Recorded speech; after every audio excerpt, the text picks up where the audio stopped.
ওকে, আমরা ডিসকাশন শুরু করতে পারি। ডিসকাশন কিসের উপরে? ডিসকাশন হচ্ছে যতগুলো বোর্ডে প্রশ্ন এসছে, ক্যাডেট করে যে প্রশ্ন এসছে এবং ওই যে বিখ্যাত, বিখ্যাত স্কুল অ্যান্ড কলেজে প্রশ্নগুলো এসছে, এর মধ্যে থেকে খুবই ইম্পোর্টেন্ট প্রশ্নগুলো নিয়ে এই ভিডিওটা তৈরি করছি।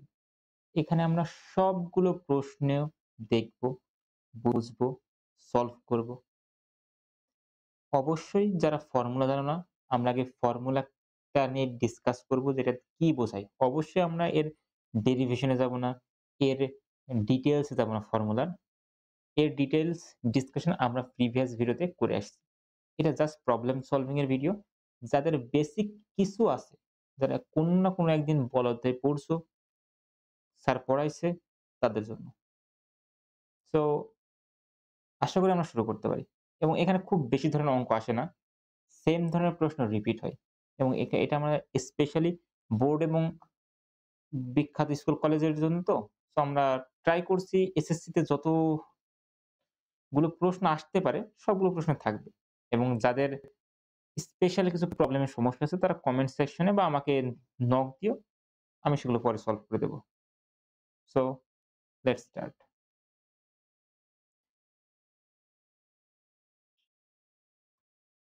প্রশ্নটা দেখো। এই প্রশ্নটা সলভ করার আগে আমার একটি জিনিস জানতে হবে। সেটা হচ্ছে বল। তোমাদের জানা উচিত যে নিউটনের ২য় সূত্র বলে কোন একটা সিস্টেমের উপরে বা কোন একটা বস্তুর উপরে বাইরে থেকে যে বাহ্যিক বলটা প্রয়োগ করব সেটা কি করে? বস্তুর ভরবেগের পরিবর্তন ঘটায়। Del P divided by del T. যেখানে এটাকে আরো একটু ভাঙাচোরা করলে F equal M A by. Normally আমরা এটাই মনে রাখি যে এফ সমান এম এ।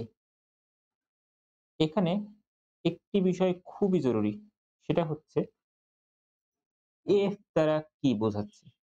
এফ দ্বারা মেইনলি বোঝায় একটি বস্তুর উপরে যতগুলো বল কাজ করছে সবগুলোর নেট বল বা লব্ধি বল। তো সবগুলো বলের লব্ধি হচ্ছে এই এফটা। যত প্রকার বল থাকতে পারে। সাপোজ একটা বস্তু আছে, সেটাকে একজন এই দিক থেকে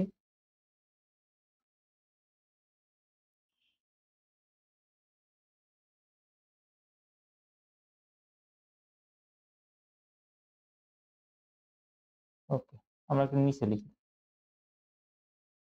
সাপোজ এখানে একটা এম ভরের বস্তু আছে।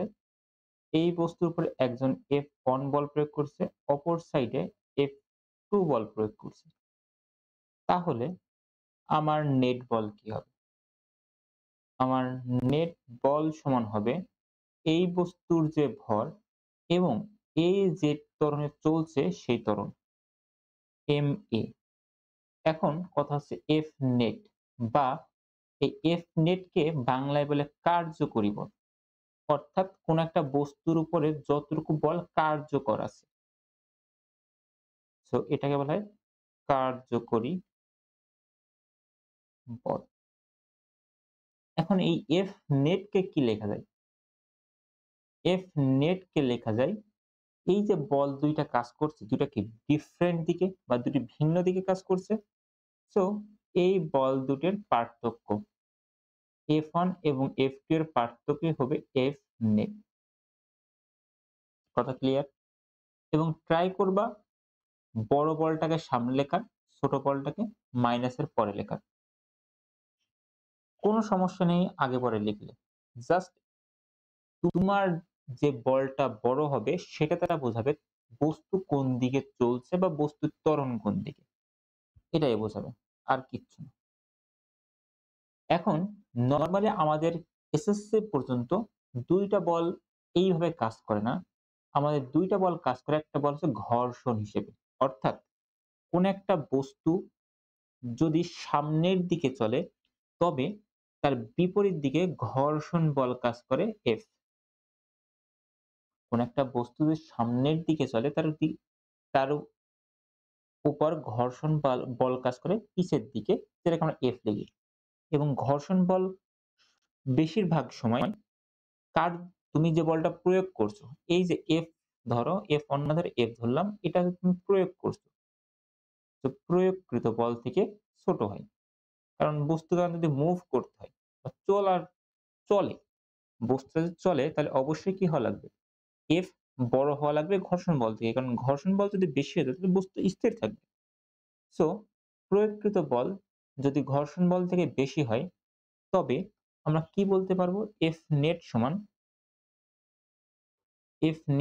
বলতে পারবো যে বলটা আমি প্রয়োগ করছি মাইনাস ঘর্ষণ বল, এটাই হবে আমার কার্যকরী বল F net, যেটা সমান হবে আমার ma। এটা আমাদের জন্য খুবই গুরুত্বপূর্ণ একটি ফর্মুলা এবং বেশিরভাগ প্রবলেম বোর্ডে বা বিভিন্ন স্কুল অ্যান্ড কলেজে এসছে এই ফর্মুলার উপর বেসড করে বা নির্ভর করে। এখানে আরো একটু ডিটেইলস যদি জানতে চাই, এই ঘর্ষণ বলটা আবার নির্ভর করে বস্তুর অভিলম্বী ক্রিয়ার উপরে, বা খুবই সিম্পল বলতে গেলে বস্তুর ওজনের উপরে। আমরা যদি এখন নরমাল সেন্সে কথা বলি, এবং এই ঘর্ষণ বলটাকে F সমান লেখা হয় মিউ ইনটু N। এই মিউকে বলা হয় ঘর্ষণ গুণাঙ্ক বা ঘর্ষণ সহগ। মিউ এর মান অলওয়েজ 0 থেকে ছোট হয়। মিউ আবার ২ প্রকার আছে। এক স্থিতি ঘর্ষণ গুণাঙ্ক, আরেকটা হচ্ছে আ গতীয় ঘর্ষণ গুণাঙ্ক। আমরা এগুলো নিয়ে ডিসকাস করে আসছি থিওরিতে। যদি ডিটেইলস জানতে চাও ওখান থেকে দেখে আসতে পারো। এগুলো আমাদের লাগবে। এবং কথা হচ্ছে n টা কি? n টা হচ্ছে বস্তুর ভর এবং ওজন। যদি আমরা সিম্পলি কথা বলি।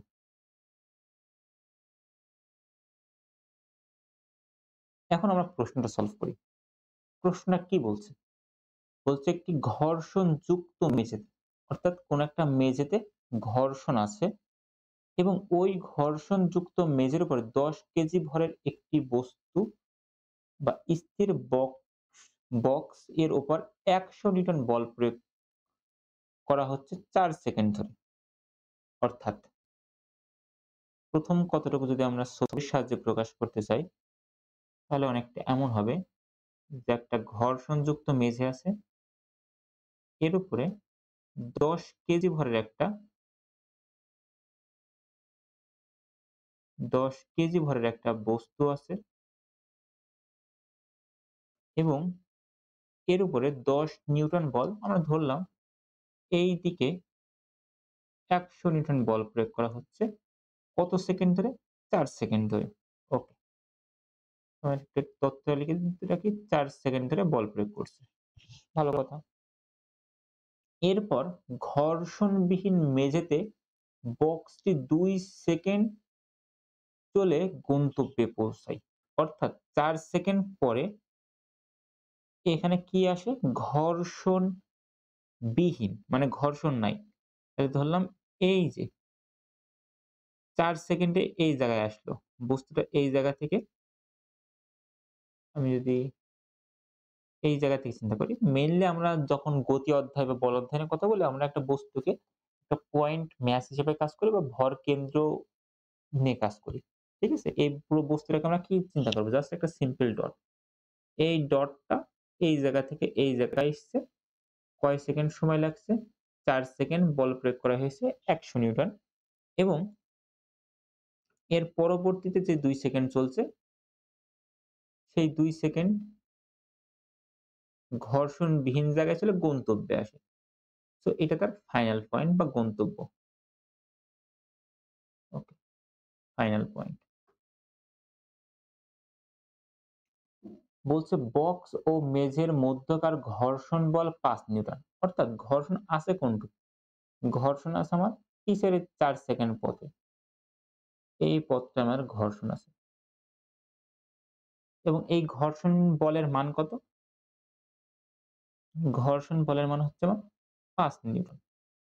ওকে, কোন সমস্যা নেই। এটা আমার উদ্দীপকের তথ্য। ট্রাই করবা প্রত্যেকটা প্রশ্নকে এভাবে বিশ্লেষণ করে নেওয়া, যেন তোমার আন্ডারস্ট্যান্ডিং বিল্ড হয়।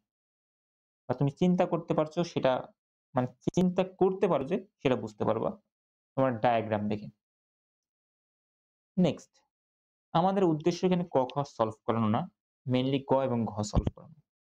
সো আমরা গ নম্বর প্রশ্নটা যদি দেখি, বলছে ঘর্ষণযুক্ত মেঝেতে বক্সটির অতিক্রান্ত দূরত্ব নির্ণয় করো। তো অতিক্রান্ত যেহেতু দূরত্ব নির্ণয় করতে বলছে, অর্থাৎ এস নির্ণয় করতে বলছে। এখন যদি খেয়াল করো, বস্তুটা চলেছে, আমার তথ্যকে কি দেওয়া আছে? আমি যদি এই পাশে লিখি, বস্তু ৪ সেকেন্ড সময় ঘর্ষণযুক্ত তলের উপর চলেছে, যেখানে স্থির অবস্থায় ছিল ইউ এর মান 0 এবং যেহেতু বস্তুকণ চলমান হয়েছে, তাহলে বেগ 0 থেকে বেগ বেড়েছে, তার মানে অবশ্যই বস্তুর ভিতর ত্বরণ আছে। এবং আমি কোনো এক সময় বলে রাখছিলাম বা এখন জেনে রাখো যে কোনো একটা বস্তুর ভিতরে যদি ত্বরণ থেকে থাকে, তাহলে তোমার ১ম কাজ হবে সেই ত্বরণটা বের করা। কোনো একটা বস্তুর ভিতরে যদি ত্বরণ থেকে থাকে, তাহলে ১ম কাজই হবে ত্বরণটা বের করা। তাহলে আমাদের একটা কাজ পেলাম, ত্বরণ বের করতে হবে। ওকে? এবং বলেছে কি এস বের করতে হবে। আর কোনো কি তথ্য আমার কাছে দেওয়া আছে? আমার কাছে আপাতত আর কোনো তথ্য দেওয়া নেই। এখন আমি এর মানটা কি করে বের করব? এর মান বের করার জন্য আমার খুবই সিম্পল ফর্মুলা, নিউটনের সেকেন্ড ল। যে কোনো একটা বস্তুর উপরে যতগুলো বল কাজ করছে, অর্থাৎ কার্যকরী বল, প্রযুক্ত বল না কিন্তু কার্যকরী বল হবে মাস ইনটু অ্যাক্সেলারেশন বা ভর ইনটু ত্বরণ। এখন বস্তুর নেট ফোর্স কত? সামনের দিকে ১০০ নিউটন এবং পিছের দিকে বস্তুকণ যখন চলমান থাকবে, তখন ঘর্ষণের কারণে পিছের দিকে স্মল লেটার এফ সমান হবে ৫ নিউটন। সো আমরা এফ নেট সমান লিখতে পারি কি F minus small letter M equal M A, যেখানে ক্যাপিটাল এফ এর মান হচ্ছে ১০০ মাইনাস স্মল লেটার এফ এর মান হচ্ছে ৫ সমান এম এ। এম এর মান কত? ১০ ইনটু এর মান আমরা বের করতে চাচ্ছি। সো আমরা লিখতে পারি ৯৫ এবং এর মান যেহেতু বের করতে হবে, এর সাথে ১০ কিভাবে আসে? গুণ আকারে। এই ১০ টা পাশে আসলে কি হবে? ভাগ। কারণ আমি এর মান বের করব। এখান থেকে আমি যদি হিসাব করি, তাহলে আমার ৯.৫ মিটার পার সেকেন্ড স্কয়ার আসছে এর মান। সো আমি এখানে আমার এর মানটা পেয়ে গেলাম। ৯.৫ মিটার পার সেকেন্ড স্কয়ার। মাথায় রাখবা, সবসময় এটা সত্য। গতির যেকোনো সূত্র ফেলার ক্ষেত্রে তোমাকে দেখতে হবে বস্তুর ভিতর ত্বরণ আছে কিনা বা বস্তুর বেগের পরিবর্তন হয়েছে কিনা। যদি বস্তুর বেগের পরিবর্তন হয়ে থাকে, ১ম কাজ হবে ত্বরণ দেওয়া না থাকলে সেটা বের করা। কারণ যেকোনো ফর্মুলা ইউজের সময় ত্বরণ তোমার লাগবে। তো সেম ভাবে আমি এখান থেকে এর মান বের করে নিলাম। এখন আমাকে বলেছে এস এর মান বের করতে। এখন এস এর মান কয় সেকেন্ড পরে? অবশ্যই ৪ সেকেন্ড, কারণ ঘর্ষণযুক্ত মেঝেতে ৪ সেকেন্ড চলেছে। বলও কাজ করেছে কয় সেকেন্ড? ৪ সেকেন্ড। সুতরাং আমাদের এই ৩-৪ টা রাশির সমন্বয়ে অথবা এই ৪ টা প্যারামিটারের সমন্বয়ে কোন সূত্রটা পড়ে সেটা তোমাকে দেখতে হবে। এবং এটা তুমি অবশ্যই বলবা ভাই S equal UT plus half AT square সূত্রটা পড়ছে। তো এটাই ইউজ করি। অতএব S equal UT plus half A T square. যেখানে আমি যদি নিচে না লিখে পাশে মানগুলো লিখি, তুমি নিচেই লিখবা। সো ইউ এর মান কত? 0। সো 0 এর সাথে টি গুণ করলে কত হয়? 0 ই হয়। সো আমরা কতটা লিখলাম না। এখানে কি থাকছে? হাফ। এর মান হচ্ছে 9.5 ইনটু টি এর মান হচ্ছে 4 স্কয়ার। অর্থাৎ 16 কে ২ ভাগ করলে 8, 8 ইনটু 9.5, 8 ইনটু 9.5, 8 ইনটু 9.5, অর্থাৎ সে 76 মিটার চলবে। বস্তুটা কয় মিটার চলবে? 76 মিটার চলবে ৪ সেকেন্ডে। আশা করি ক্লিয়ার। ঘ নম্বর প্রশ্ন কি বলছে? বলছে সম্পূর্ণ মেঝেটি ঘর্ষণবিহীন হলে, অর্থাৎ সম্পূর্ণ মেঝে সম্পূর্ণটা কতটুকু? ফাইনাল পয়েন্ট কত? ফাইনাল পয়েন্ট হচ্ছে যাত্রা শুরু করা থেকে ৬ সেকেন্ড। এই ৬ সেকেন্ডে যেখানে পৌঁছেছে সেটা হচ্ছে তার ফাইনাল পয়েন্ট। অর্থাৎ এতটুকু তার মেঝে। আগে তোমাকে দেখতে হবে মেঝে কতটুকু? মেঝের মানটা বের করতে হবে। ওকে, এখানে একটা পয়েন্ট পেলাম কিন্তু যে সম্পূর্ণ মেঝে। আগে মেঝের মাপটা দরকার যে মেঝে কতটুকু? আমরা দেখতে অলরেডি কিন্তু গ নম্বরে বের করছি যে ঘর্ষণযুক্ত মেঝে কতটুকু বের করছি। এখন দরকার ঘর্ষণবিহীন মেঝে কতটুকু? ওকে। শর্ত কি? ঘর্ষণবিহীন হলে উক্ত প্রযুক্ত বলের অর্ধেক বল প্রয়োগে ওই গন্তব্যে আগে পৌঁছাবে কি? অর্থাৎ টি এর মান বের করতে হবে। প্রশ্নটা একটু বুঝো। আমি উপরের তথ্যগুলো মুছে দিচ্ছি।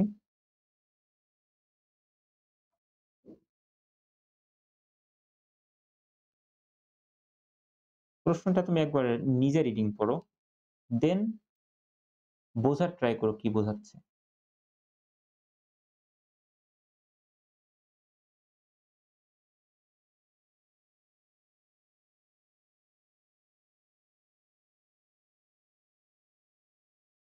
তোমাকে বলছে যে একটা বস্তুর উপর আচ্ছা আমার এখানে ওই কর্নারে লিখলে একটু সমস্যা দেখা দিচ্ছে। সো আমি একটু নিচে চলে আসি।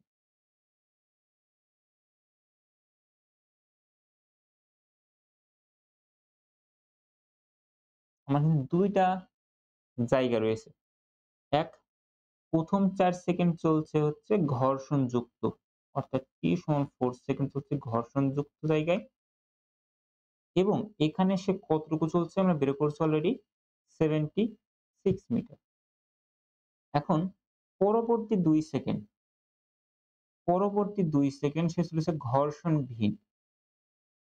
অর্থাৎ এখানে আমার s এর মান কত সেটা বের করতে হবে। কেন বের করতে হবে? কারণ আমাকে এখানে বলছে যে সম্পূর্ণ মেঝেটি ঘর্ষণবিহীন। প্রশ্ন কিন্তু বলছে সম্পূর্ণ মেঝেটি ঘর্ষণবিহীন। কোন ঘর্ষণ নেই।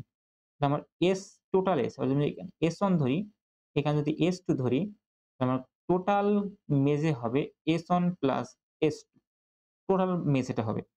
এখন এই মেঝেটা উপরে এই বস্তুটাই চলবে কিন্তু, কিন্তু বল কত প্রয়োগ করবে?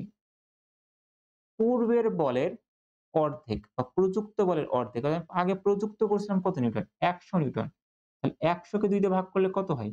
৫০ নিউটন বল প্রয়োগ করব। আর যদি ৫০ নিউটন বল প্রয়োগ করি তাহলে গন্তব্যে আগে পৌঁছাবে কি? অর্থাৎ গন্তব্য বলতে কি এই S1 প্লাস S2 পথটা সে কত সময়ে পৌঁছাবে সেটা বের করতে হবে। যেমন তখন লেগেছে ৬ সেকেন্ড।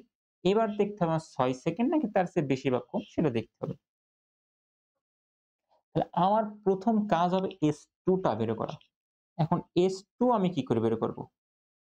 আমার একটা জিনিস বোঝা দরকার যে যেহেতু এই জায়গা থেকে এখানে বলেছে দেখো ১০ সেকেন্ড সরি ১০০ নিউটন বল ৪ সেকেন্ড ক্রিয়া করে। অর্থাৎ যতটুকু ঘর্ষণ ছিল সেই সময় বল প্রয়োগ করেছে। তারপরে কিন্তু আর বল প্রয়োগ করেনি। যেহেতু এর পরবর্তী অবস্থায় বাহ্যিক কোনো বল প্রয়োগ করা হয়নি, বাইরে থেকে কোনো বল প্রয়োগ করা হয়নি, সেহেতু এটা আমার আজকে খুবই ডিস্টার্ব করছে। ওকে। যেহেতু বাইরে থেকে কোনো বল প্রয়োগ করা হয়নি মানে F0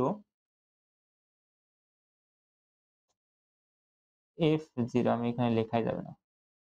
F0 যেহেতু বাইরে থেকে কোনো বল প্রয়োগ করা হয়নি তার মানে এর পরবর্তী অবস্থায় তার ভিতরে কোনো কি নাই? ত্বরণ নাই।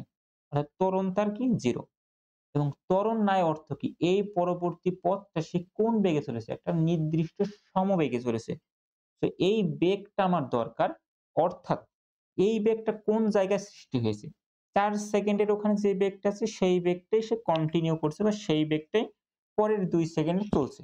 তো আমার ওই ৪ সেকেন্ডের সময় তার বেগ কত ছিল সেটা আমার বের করতে হবে। অর্থাৎ আমার ৪ সেকেন্ড পর বস্তুর বেগ কত সেটা বের করতে হবে। কারণ যদি আমি বেগটা বের করতে পারি ওই বেগের সূত্রে বেগ এবং টি এর সাথে আমি s এর মান বের করতে পারবো। কারণ আমরা জানি s সমান কি vt। কেন এই সূত্রটা ইউজ করছি? কারণ বস্তুর উপরে কোনো ত্বরণ কাজ করছে না। সরি, বস্তুর উপরে কোনো বল কাজ করছে না। ফলে বস্তুর কোনো ত্বরণ নাই। অর্থাৎ বস্তুটা সমবেগে চলছে। আর সমবেগের ক্ষেত্রে একটি সূত্র, সেটা হচ্ছে s সমান vt। তো আমার প্রথম কাজ কি বের করা? বেগ বের করা। এখন আমি বেগটা কিভাবে বের করব? আমার গতির সূত্রগুলো যদি দেখো, আমার ৪ সেকেন্ড পর বেগ বের করতে হবে। তাহলে ৪ সেকেন্ড পর বেগ বের করতে হবে। আদি অবস্থায় সে কি ছিল? স্থির ছিল। অর্থাৎ 0 মিটার পার সেকেন্ড। তুমি এখানে মিটার পার সেকেন্ড লিখে নাও। এবং আমরা অলরেডি ওই পথের ত্বরণ কত সেটা আমরা গ নম্বর থেকে বের করে আসছি। সেটা কত? 9.5 মিটার পার সেকেন্ড স্কয়ার। দেখো আমার কাছে ৩ টা তথ্য দেওয়া আছে। সো আমি বাকি তথ্য অনায়াসে বের করতে পারবো। এবং তোমার হয়তোবা এই ৩ টার থেকে একটা সূত্র মনে পড়ছে যে ভাই v equal u plus at, যেখানে u এর মান কত? 0, সো 0 লেখাও যা না লেখাও তাই। প্লাস at, প্লাস লেখাও যা না লেখাও তাই। a এর মান কত? 9.5, t কত? 4। সো 9/2, আচ্ছা 18/2, হ্যাঁ 18/2, এখানে হচ্ছে 4, তাহলে 2 দুগুণে 4, 18 দুগুণে 36। 36 মিটার পার সেকেন্ড বেগ হবে। আমি যদি আরেকটু সিওর হয়ে নিই, 9.5 ইনটু 4, সরি 38, 9.5 ইনটু 4, 38।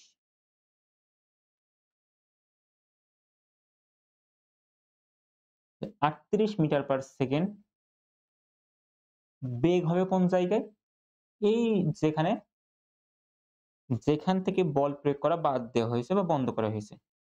অর্থাৎ এই বেগে কি করবে? বাকি 2 সেকেন্ড চলবে। অর্থাৎ আমরা সমবেগে চলার কারণে বলতে পারি অতএব s সমান vt। আমি যদি এটাকে, যেহেতু এটাকে s2 বলছি এই জায়গায়, তো s2 সমান vt। অর্থাৎ t এর মান আমার জানা, আমি s2 বের করব। তাহলে s2 সমান হবে v এর মান কত? 38 ইনটু 2। 38, ৮ দুগুণে 16, ৩ দুগুণে ৬ আর ১ ৭। আশা করি ঠিক করছি। মিটার। তার মানে উম আসলে বস্তুটা চলেছে কত মিটার? আসলে বস্তুটা চলছে কত মিটার? আসলে বস্তু চলছে s সমান s1 প্লাস s2 মিটার।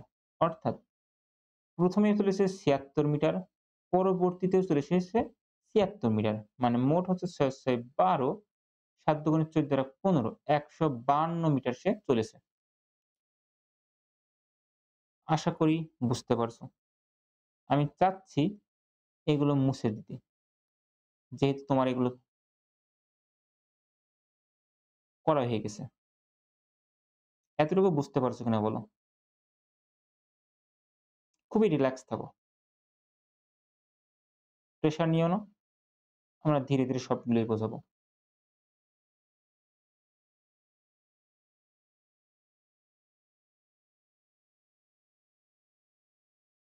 এখন দেখো, আমার এই যে ১৫২ মিটার, সে কত বলে চলবে? ১৫২ মিটার সে চলবে হচ্ছে ৫০ নিউটন বলে। তাহলে বলতে পারো, তুমি এখানে লিখে রাখতে পারো যে প্রশ্ন মতে আমার প্রযুক্ত বল কত? ১০০/২, অর্থাৎ ৫০ নিউটন। এবং যেহেতু ঘর্ষণবিহীন, অর্থাৎ F এর মান কত? 0। তাহলে আমি সিম্পলি লিখতে পারি F সমান ma। কারণ কি? আমার প্রযুক্ত বল নিয়ে চিন্তা করার, সরি, আমার কার্যকরী বল নিয়ে চিন্তা করার দরকার নাই। কারণ কার্যকরী বলও যা, প্রযুক্ত বলও তাই। কারণ F net সমান কি? F minus small f, small f এর মান যেহেতু 0, সো F net ইকুয়াল Fই হবে। আশা করি বুঝতে পারছো। অর্থাৎ F এর মান কত?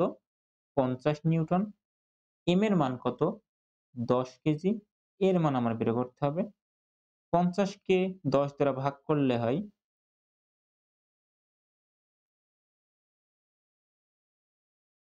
৫ মিটার পার সেকেন্ড স্কয়ার।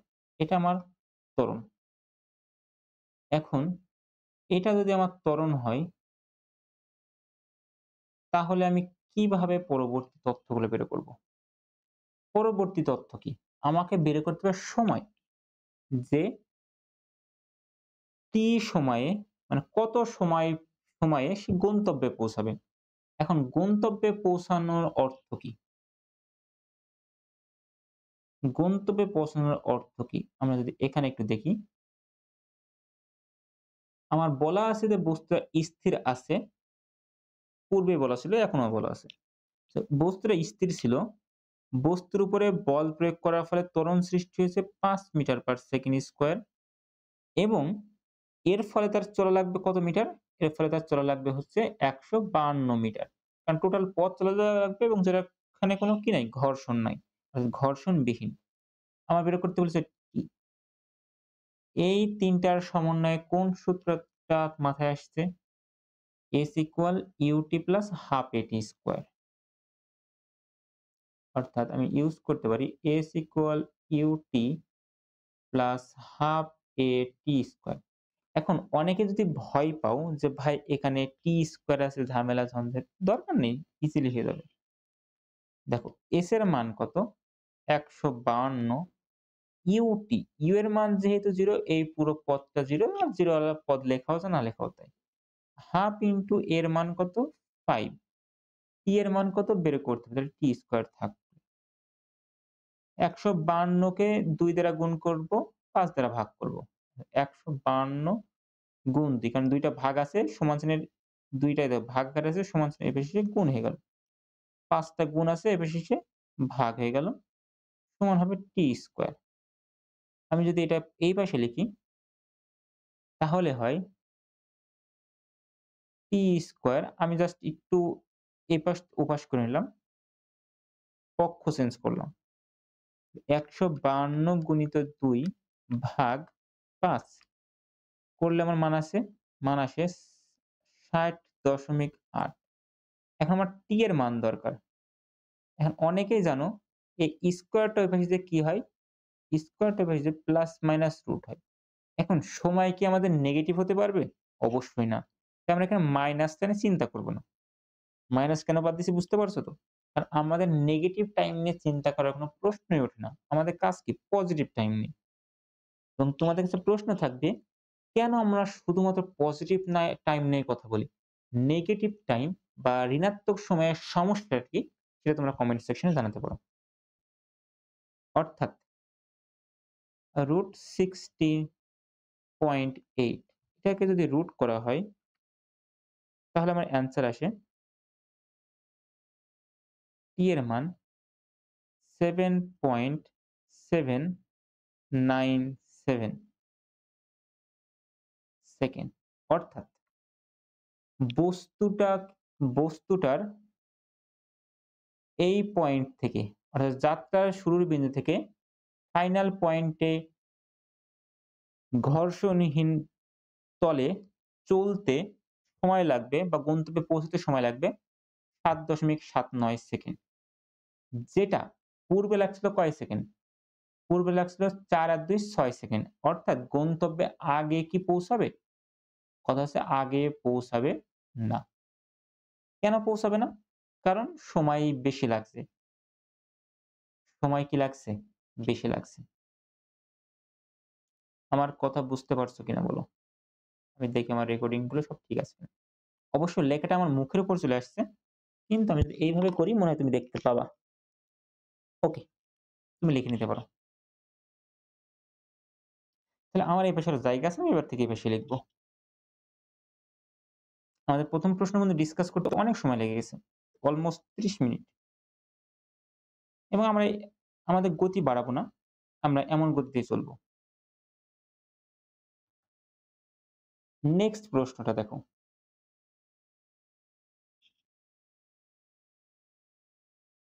বলছে 7.29 নিউটন ওজনের একটি খেলনা গাড়ির ওপর বল প্রয়োগ করায় ঘর্ষণযুক্ত মেঝেতে 0.5 মিটার পার সেকেন্ড স্কয়ার ত্বরণে যাত্রা শুরু করলো বা ত্বরণ চলতে শুরু করলো। ঘর্ষণ বল তোমার দেওয়া আছে 0.5 নিউটন। আমরা এটার একটা ছবি ড্র করি। কি বোঝাচ্ছে? যে একটা খেলনা গাড়ি আছে যার ওজন। আমরা খেলনা গাড়িকে সিম্পলি একটা বক্স ধরে ড্র করছি। তুমি চাইলে এখানে চাকা-টাকা দিতে পারো। আমরা এত ঝামেলা করছি না। সিম্পল ধরে নিলাম এই বক্সটাই হচ্ছে আমাদের সেই খেলনা গাড়ি। এমনকি তুমি চাইলে একটা ডটও কল্পনা করতে পারো যে এই ডটটা বা বিন্দুটা হচ্ছে সেই খেলনা গাড়ি যার ওজন, যার ওজন কত? ওজনকে আমরা সাধারণত W দ্বারা প্রকাশ করি এবং W সমান কি লিখি? mg। ওজনের মানটা তোমার দেওয়া আছে 3.92 নিউটন। ভর এবং ওজন কিন্তু ২ টা ভিন্ন জিনিস, মাথায় রাখবা। আচ্ছা, এই খেলনা গাড়ির উপর বল প্রয়োগ করায়, এর উপর একটা বল প্রয়োগ করা হয়েছে। কিন্তু কত বল প্রয়োগ করা হয়েছে সেটা আমাকে জানানো হয়নি। কারণ বল প্রয়োগ করায় ঘর্ষণযুক্ত মেঝেতে, অর্থাৎ এখানে ঘর্ষণ আছে। ঘর্ষণ থাকার অর্থ কি? এই চলার বিপরীত দিকে, এই বিন্দুটা চলার বিপরীত দিকে একটা কি পাবে? বল অনুভব করবে। সেটা হচ্ছে ঘর্ষণ বল। এবং তুমি দেখো তোমার ঘর্ষণ বলের মানও দিয়ে দিয়েছে কত? 0.5 নিউটন। আমি একটু অপর সাইডে লিখছি 0.5 নিউটন। এখন এই ঘর্ষণযুক্ত মেঝেতে ওই বস্তুর ত্বরণ কত আছে? দেখো ত্বরণটাও দিয়ে দিয়েছে। এই বস্তুটা যে ত্বরণে চলবে সেই ত্বরণটা হচ্ছে a সমান 0.5 মিটার পার সেকেন্ড স্কয়ার। খুবই সিম্পল প্রশ্ন। বলছে গাড়িটির উপর প্রযুক্ত বলের মান নির্ণয় করো। অর্থাৎ প্রযুক্ত বল মানে কি? আমি কত বলে গাড়িটাকে ঠেলছি অথবা টানছি। অর্থাৎ আমার এই F এর মানটা কত হবে? এই F এর মানটা কত হবে সেটা আমাকে বের করতে বলছে। কারণ এটা আমার কি? প্রযুক্ত বল। এখন তুমি যদি খেয়াল করো আমার কাছে কি তথ্য দেওয়া আছে? আমার কাছে তথ্য দেওয়া আছে বস্তুর ওজন, বস্তুর উপর প্রযুক্ত ঘর্ষণ বল, বস্তুর ত্বরণ, বের করতে বলছে বস্তুর উপর প্রযুক্ত বল। এবং তোমাদের জানা উচিত, আরেকটু আগে দেখে আসলাম, according to Newton second law, অর্থাৎ নিউটনের দ্বিতীয় সূত্র অনুযায়ী কোন বস্তুর উপর প্রযুক্ত মোট লব্ধি বল, নেট ফোর্স, কার্যকরী বল, যেটাই বলো, কার্যকরী বল তোমার বইয়ের ভাষায় বলো, কার্যকরী বল হবে ওই বস্তুর ভর ইনটু ত্বরণ। এবং এফ নেট সমান আমরা কি লিখতে পারি? প্রযুক্ত বল মাইনাস ঘর্ষণ বল সমান এম এ। তোমাকে কার মান বের করতে বলছে? তোমাকে বের করতে বলছে প্রযুক্ত বলের মান, অর্থাৎ এফ এর মান। এফ এর মান যেহেতু বের করবা, তাহলে আমি এই মাইনাস এফ টা পাশে নিয়ে যাই, অর্থাৎ এম এ প্লাস এফ। এখন শুধু তোমার কাজ হবে মানগুলো বসিয়ে দেওয়া। এখানে তোমার উদ্দীপকের সরাসরি এর মান দেওয়া আছে। এর মান কত দেওয়া? 0.5 দেওয়া। স্মল এফ এর মান কত দেওয়া? 0.5 দেওয়া। এই যে 0.5 দেওয়া। কিন্তু তুমি যদি খেয়াল করো বস্তুর ভরের মান কিন্তু দেয়া দেয়নি। যেহেতু বস্তুর ভরের মান দেয়নি, কিন্তু বস্তুর ওজন দিয়ে দিছে। আর বস্তুর ওজন যদি দেওয়া থাকে আশা করি তুমি ভর বের করতে পারবা। কিভাবে? তুমি বলবে ভাই বস্তুর ওজন যেহেতু আমার জানা, অর্থাৎ W সমান mg, অর্থাৎ 3.92, এবং পৃথিবীর ক্ষেত্রে আমরা g এর মান জানি। g এর মান কত? 9.8। অর্থাৎ আমি যদি কোনোভাবে m সমান যদি লিখি 3.92 ভাগ g দ্বারা ভাগ করে দিই, আর g এর মান কত? 9.8। আমি একবারে লিখলাম। তুমি ২ লাইনে লিখতে পারো, কোনো সমস্যা নেই। এটা যদি হিসাব করো তাহলে আসে কত? 3.92 ডিভাইডেড বাই 9.8। এটা ক্যালকুলেট করলে আসছে 0.4। অর্থাৎ বস্তুর ভর হবে 0.4 কেজি। যেটা কিন্তু আমি এখানে বসিয়ে দিতে পারি। এবং এই লাইনটা যদি আমরা ক্যালকুলেট করি তাহলে আসে 0.4 ইনটু 0.5 প্লাস 0.5, যেটা থেকে পাবো 0.7 নিউটন। অর্থাৎ বস্তুর উপর কার্যকরী বল হচ্ছে 0.7 নিউটন। 0.4 ইনটু 0.5, তো এটা আমার হবে কোন বল? বস্তুর উপর প্রযুক্ত বল। প্রযুক্ত বল। ঘ নম্বর কি বলছে? বলছে ঘর্ষণযুক্ত ও ঘর্ষণবিহীন অবস্থায়, অর্থাৎ ঘর্ষণযুক্ত অবস্থা এবং ঘর্ষণবিহীন অবস্থায় মেঝেতে ত্বরণের কি পরিবর্তন হবে? অর্থাৎ তোমার দেখো অলরেডি ঘর্ষণযুক্ত অবস্থায় ত্বরণের মান দিয়ে দিছে। তোমাকে বলছে ঘর্ষণবিহীন অবস্থায় ত্বরণ বের করতে। এখন ঘর্ষণবিহীন, আমরা ঘ নম্বর যদি সলভ করি, ঘর্ষণবিহীন অর্থ কি? কোন ঘর্ষণ নাই। অর্থাৎ স্মল f এর মান কত? 0। তার মানে আমার F নেটো যা F হোতা সমান ma। বস্তুর উপর প্রযুক্ত বল কত? প্রযুক্ত বল কত? তুমি কি জানো? তুমি কি জানো? তুমি বলবে, "ভাই না তো ভাই আমি জানি না।" কিন্তু তুমি জানো। যেটা তুমি গ নম্বর থেকে বের করে আসছো। যে বস্তুর উপর কত বল প্রযুক্ত করছি? বস্তুর উপর প্রযুক্ত করছি 0.7 নিউটন। বস্তুর ভর কি তুমি জানো? জানো কি? তুমি বলবা, "জি ভাই।" আমরা এই যে বস্তুর ভর এখান থেকে বের করে আসছি কত? গ হতে পারে কিন্তু সবগুলো। 0.4 কেজি। আমরা বের করতে হবে ত্বরণের মান। সো 0.7 এই 0.4 টা যদি ভাগ করে দিই, তাহলে আমি ত্বরণের মান পেয়ে যাব এবং তুমি ক্যালকুলেট করলে হবে 7 ভাগ 4 1.75। অর্থাৎ A সমান, আমি যদি আচ্ছা আমি ভেঙে লিখি 1.75, এটা হবে A।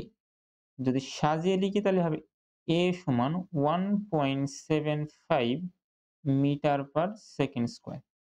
অর্থাৎ বস্তুর ভিতরে যে ত্বরণটা থাকবে সেটা হচ্ছে এত, যদি মেঝেতে কি না থাকে? কোন ঘর্ষণ না থাকে। তাহলে তোমার কি চাইছে লাস্টে? মেঝের ত্বরণের কি পরিবর্তন হবে? ত্বরণ, ঘর্ষণ, তুমি বলবা যে ভাই বা স্যার, ঘর্ষণযুক্ত অবস্থায় আমার ত্বরণ ছিল 0.5, আমি যেটাকে A1 ধরলাম মনে করো। ঘর্ষণবিহীন অবস্থায় আমার ত্বরণ হয়েছে 1.75। আমি যদি এককটা লিখে দিই, আমার যে ত্বরণ ২ টা পেয়ে গেছি। এখন ঘর্ষণের ত্বরণের কি পরিবর্তন হবে? তুমি জাস্ট কি করবা?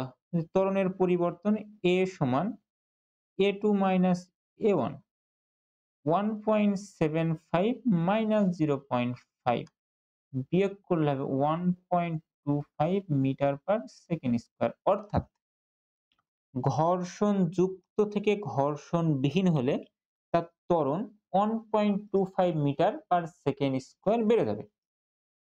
ত্বরণটা কি হবে? বেড়ে যাবে। তো খুবই সিম্পল বিষয়। আমি মনে হয় বুঝাইতে পারছি। সো ঘ নম্বর আমাদের শেষ। এগুলো খুবই সিম্পল সমস্যা। কি বলছে? একজন ব্যক্তি নির্দিষ্ট অবস্থান থেকে ২ কেজি ভরের বস্তুকে ৫৮৪ মিটার দূরে একটি বাক্সে ফেলানোর উদ্দেশ্যে ১০ সেকেন্ড যাবৎ ১০০ নিউটন, ১০ নিউটন বল প্রয়োগ করল। পথের ঘর্ষণ বল দেওয়া আছে। কোনো সমস্যা নেই। প্রশ্নটাকে আমরা একটু ডায়াগ্রামের সাহায্যে প্রকাশ করি।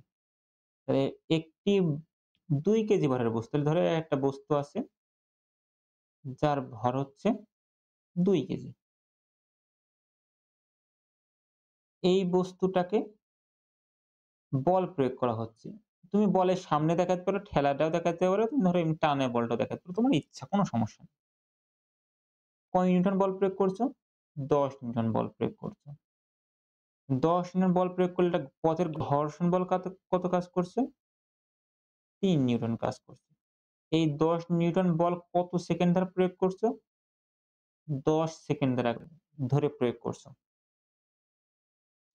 এবং তোমার উদ্দেশ্য কি? উদ্দেশ্য হচ্ছে বস্তুকে ৫৮৪ মিটার দূরে একটি বাক্সে ফেলানো। অর্থাৎ মেইন উদ্দেশ্য আছে এই বস্তুটাকে এই জায়গায় নিয়ে আসা। অর্থাৎ ৫৮৪ মিটার দূরে নিয়ে আসা। যদি ৫৮৪ মিটার দূরে নিয়ে আসতে পারো, তাহলেই তোমার উদ্দেশ্য সফল হবে। এটাই মেইন উদ্দেশ্য। যে একটা বস্তু আছে এর উপর 10 নিউটন বল প্রয়োগ করছো 10 সেকেন্ড যাবত এবং ওটাকে তোমার উদ্দেশ্য হচ্ছে 584 মিটার দূরের একটা বক্সে ফেলা। অর্থাৎ জাস্ট 584 মিটার চালানো। এতটুকুই উদ্দেশ্য।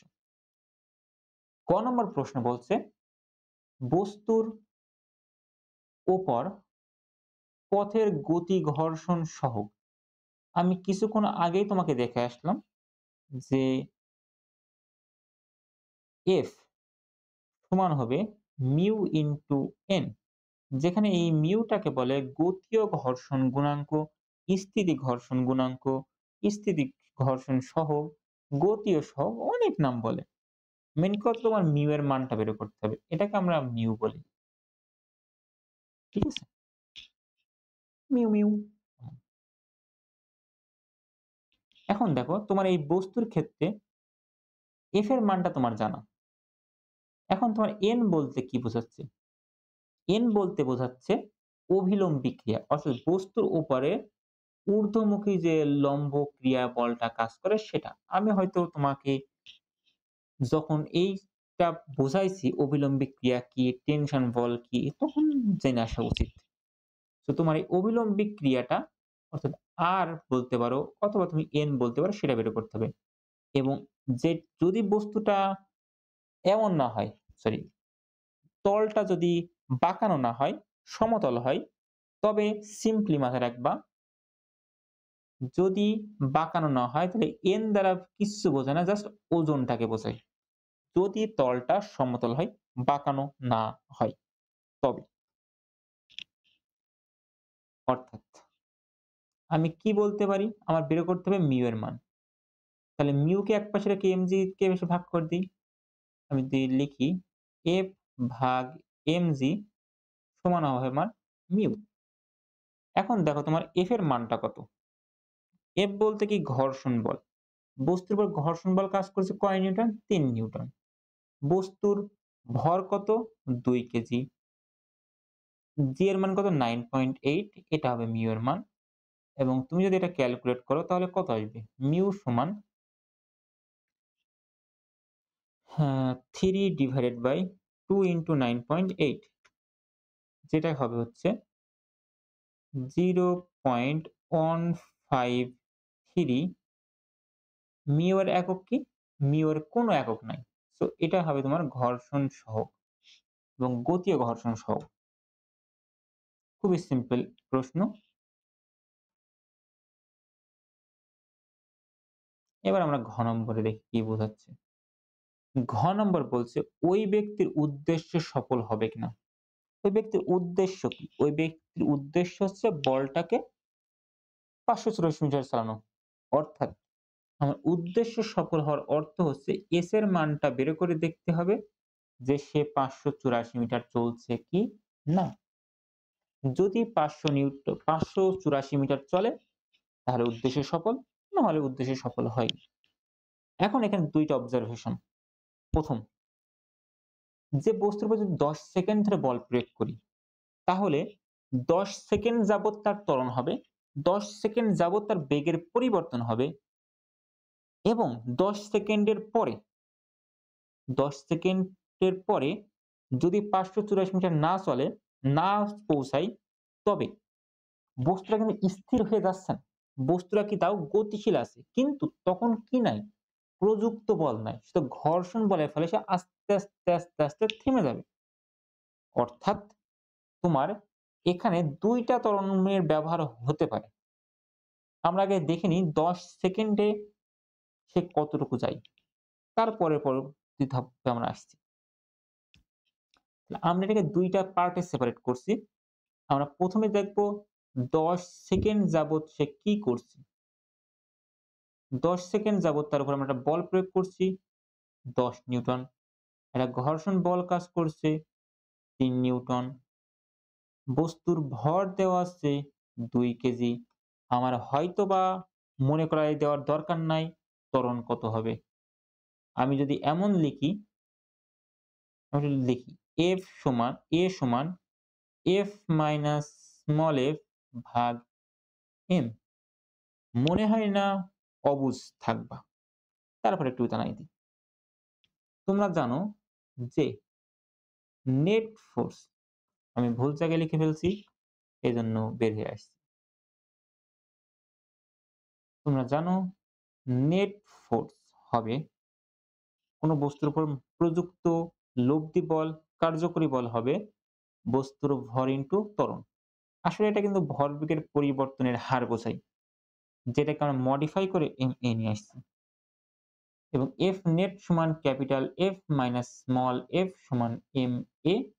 যেহেতু আমার এর মানটা বের করতে হবে তাই m দ্বারা এই পাশে ভাগ করে দিছি। এর মান বের করতে হবে তাই m দ্বারা ভাগ করে দিছি, দিয়ে এটা পাইছি। আশা করি বুঝতে পারছো। সো f এর মান হবে 10 মাইনাস 3 ভাগ m এর মান হবে 2 কেজি। সো 10 থেকে 3 বাদ দিলে 7 হয়, 7 কে 2 দ্বারা ভাগ করলে হয় 3.5 মিটার পার সেকেন্ড স্কয়ার। এটা তোমার ত্বরণ। কোনো সমস্যা নেই। এখন এই ত্বরণে সে কত মিটার চলেছে? কত মিটার চলেছে? দেখো উপরে উদ্দীপকে কিন্তু আমার বলা নাই যে বস্তুটা শুরুতে কেমন ছিল। কিন্তু ওখানে দেখো লেখা আছে একটি নির্দিষ্ট অবস্থান থেকে 2 কেজি ভরের বস্তুকে এত মিটার দূরের একটি বাক্সে নিয়ে যাবে। এখন ওই যে নির্দিষ্ট অবস্থান থেকে এটা দ্বারা তোমরা অটোমেটিক বুঝে নাও যে এর আদি অবস্থায় বেগ ছিল 0। কারণ আদি অবস্থায় কেমন ছিল তা নিয়ে কোনো তথ্য দেওয়া নেই। যেহেতু তথ্য দেওয়া নাই, আমি জোর করে ধরে নিলাম এর আদি বেগ হবে 0। ত্বরণ হবে 3.5, t এর মান হবে 10 সেকেন্ড। সো আমি কি s এর মান বের করতে পারবো? তুমি বলবা জি ভাই অবশ্যই। s এর কারণ আমরা s বের করার উদ্দেশ্য দেখতে হবে 584 হচ্ছে কিনা। অর্থাৎ s সমান কি হবে ut plus half at square.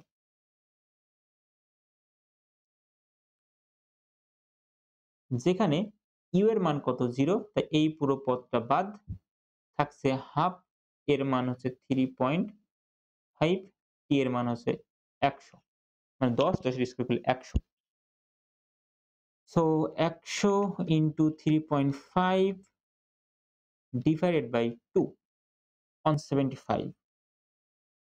So 175 meter যাচ্ছে যতক্ষণ বস্তুর উপর বল প্রয়োগ করা হয়েছিল। কিন্তু বস্তুটা থেমে যায়নি, বস্তু আরো চলছে। কারণ কি? বস্তুর ভিতর বেগ আছে এখন। এখন আমরা যদি একটু ইমাজিন করি জিনিসটা এমন, বা কল্পনা করি যে বস্তুর উপরে বল প্রয়োগ করছিলাম।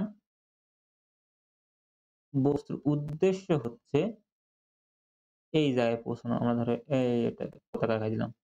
উদ্দেশ্য হচ্ছে এই জায়গায় যাওয়া। কিন্তু বস্তুটা গিয়েছে কতটুকু?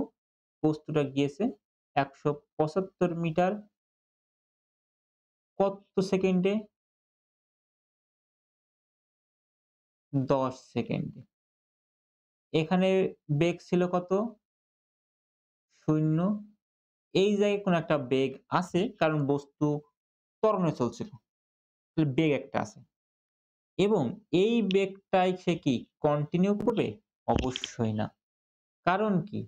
এখন কিন্তু ঘর্ষণবিহীন না, ঘর্ষণ যুক্ত। অর্থাৎ এই জায়গায় যে বেগটা পাবো, এই বেগটা আস্তে, আস্তে কমবে, কমতে বস্তুগান কি করবে? কোন এক জায়গায় থেমে যাবে। আমার দেখতে হবে সে কোন জায়গায় থামছে সেই s টাও বের করা। যেটাকে আমি যদি s1 বা s প্রাইম ধরলাম।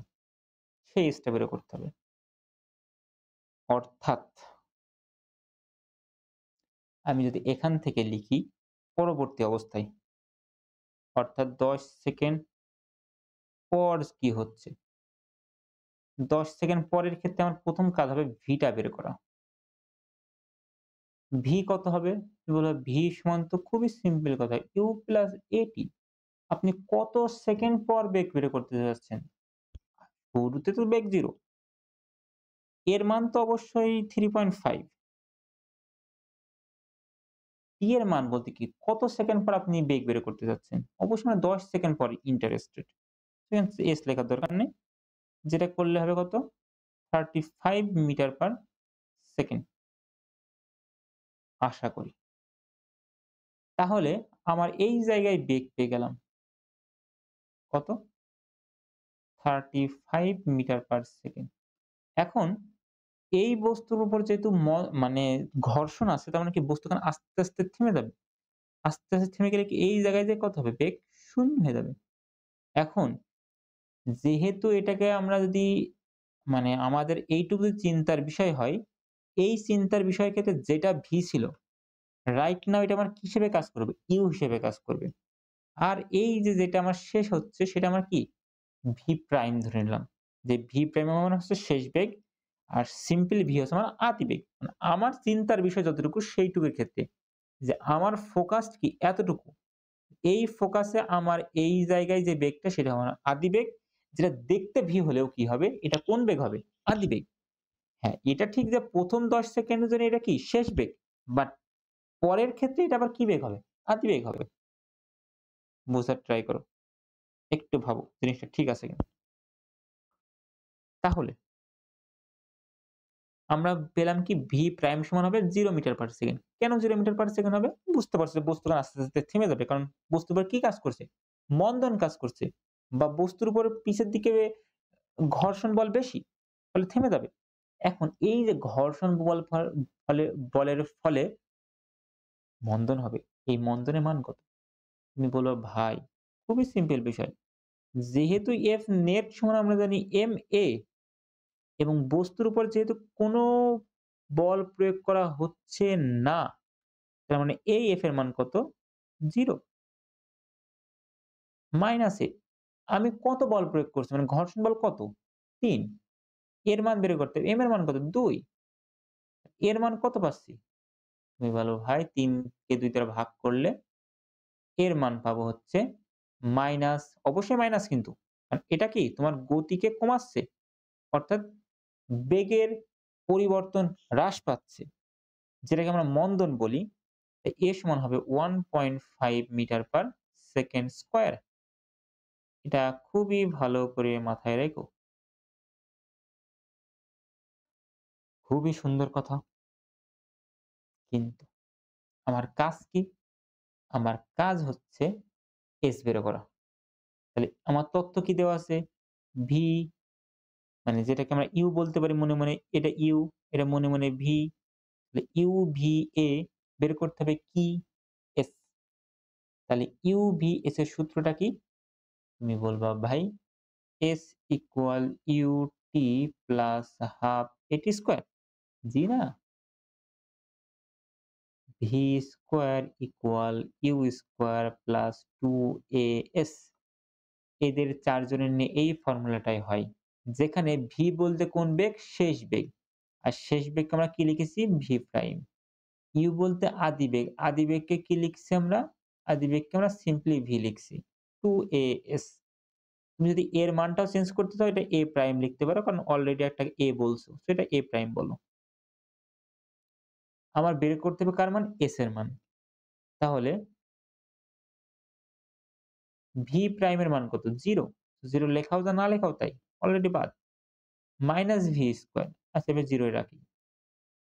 V স্কয়ার প্লাস 2 এর মান কত?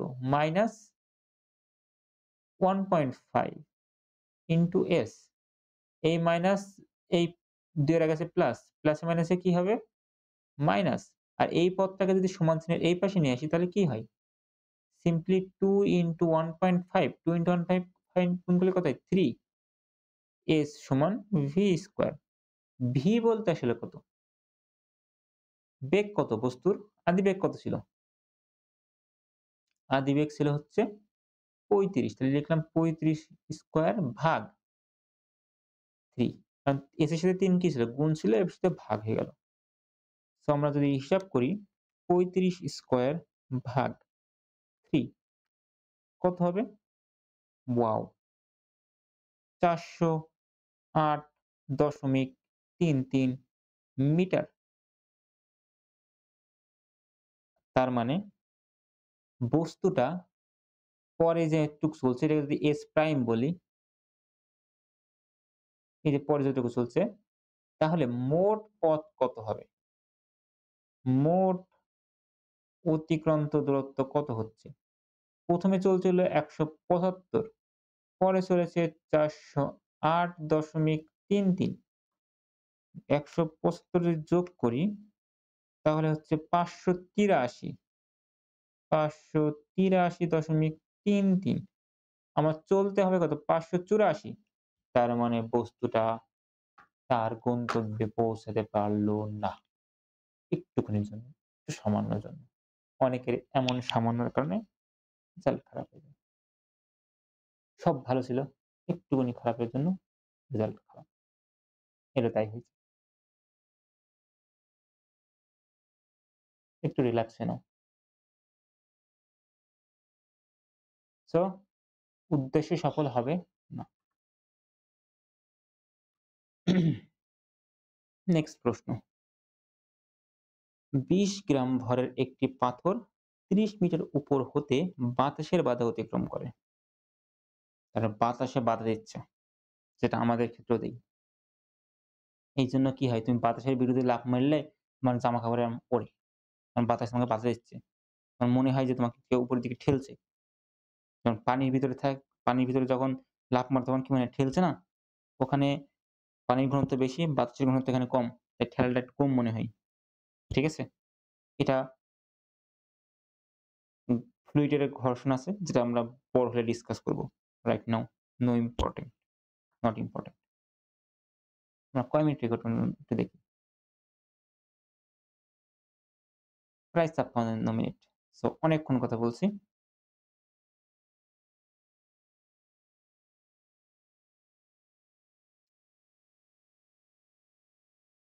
বলছে ২০ গ্রাম ভরের একটি পাথর ৩০ মিটার উপর হতে বাতাসের বাধা অতিক্রম করে ২০ মিটার পার সেকেন্ড বেগে ভূমিতে পতিত হয়। অর্থাৎ একটা বস্তু আছে যার ভর কত? ২০ গ্রাম। এবং আমরা বলছি ফিজিক্সে আমরা সবসময় এসআই এককে কাজ করি আর এসআই একক বলে আমরা কেজিতে কাজ করব। তাহলে ২০ কে যদি ১০০০ দ্বারা ভাগ করি তাহলে কেজিতে চলে আসবে। অর্থাৎ ০.১০১০ কাটবে তাহলে ০.০ আমি আবার ভুল জায়গায় চলে গেছি। নিচে লিখি 0.02 কেজি। এই বস্তু ৩০ মিটার উপর হতে। সো যদি এই জায়গায় গ্রাউন্ড হয় বা ভূমি হয়, এই ভূমি থেকে ৩০ মিটার উপর হতে ছেড়ে দেওয়া হয়েছে এবং এ বাতাসের বাধা অতিক্রম করছে। অর্থাৎ এই যদি বস্তুটা হয় বাতাসেকে ঠেল দিছে উপরের দিকে যেটাকে আমরা ঘর্ষণ বল হিসেবে চিন্তা করতে পারি। বাতাস উপর দিকে ঘর্ষণ বল প্রয়োগ করছে আর নিচের দিকে বস্তুর উপর কি কাজ করছে? পৃথিবীর টান অভিকর্ষ বল W সমান mg যেটাকে আমরা অভিকর্ষ ত্বরণও বলতে সরি ওজনও বলতে পারি। এবং যখন ভূমিতে পড়ে যায়, ভূমিতে যখন পতিত হয় তখন তার বেগ দেওয়া আছে। তখন তার বেগ দেওয়া আছে ২০ মিটার পার সেকেন্ড। প্রশ্ন বলছে, পাথরটির ভূমিতে পতিত হতে প্রয়োজনীয় সময় নির্ণয় করো। অর্থাৎ ভূমিতে পতিত হতে t এর মান কত?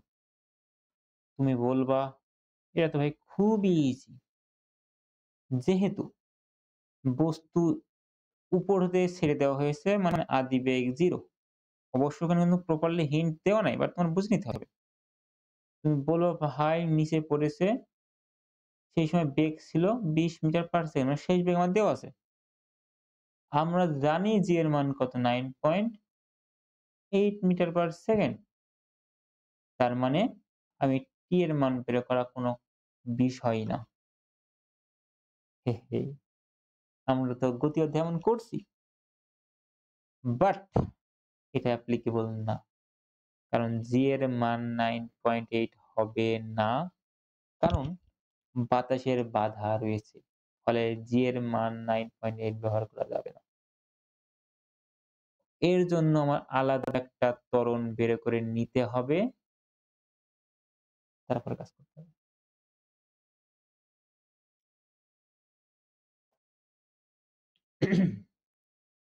কিভাবে কাজ করবে বলো? কিভাবে করবে বলো?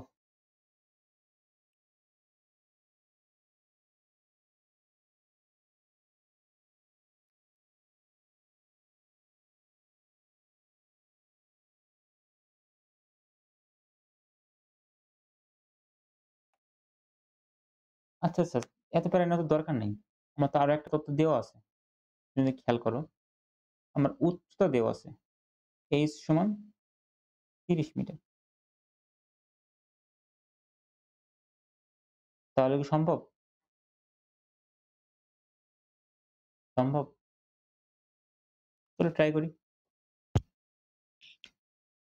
আমার আবার একটা কথা মনে রাখো, যেটা এর আগেও বলছি। যদি কোনো একটা সিস্টেমে বা কোনো একটা বস্তুর বেগের পরিবর্তন হয়, অর্থাৎ তার ত্বরণ আছে। তাই ত্বরণ যদি কোনো একটা বস্তুর ভিতরে থেকে থাকে, তাহলে তোমার ১ম কাজ হবে সেই ত্বরণটা বের করা। যেমনই অঙ্ক হোক না কেন, ত্বরণটা আগে বের করবা। সেখানে দেখো বেগের পরিবর্তন হিসেবে আমার ত্বরণ আছে, ত্বরণটা আগে বের করতে হবে। কিভাবে করবা?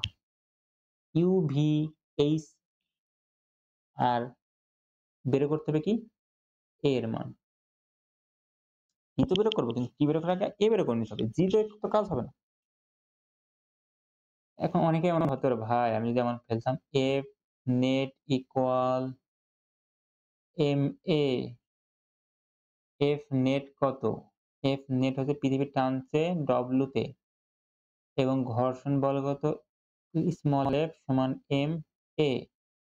এইবার দেখো সমস্যা। হ্যাঁ, তুমি W মান জানো mg মাইনাস F সমান ma।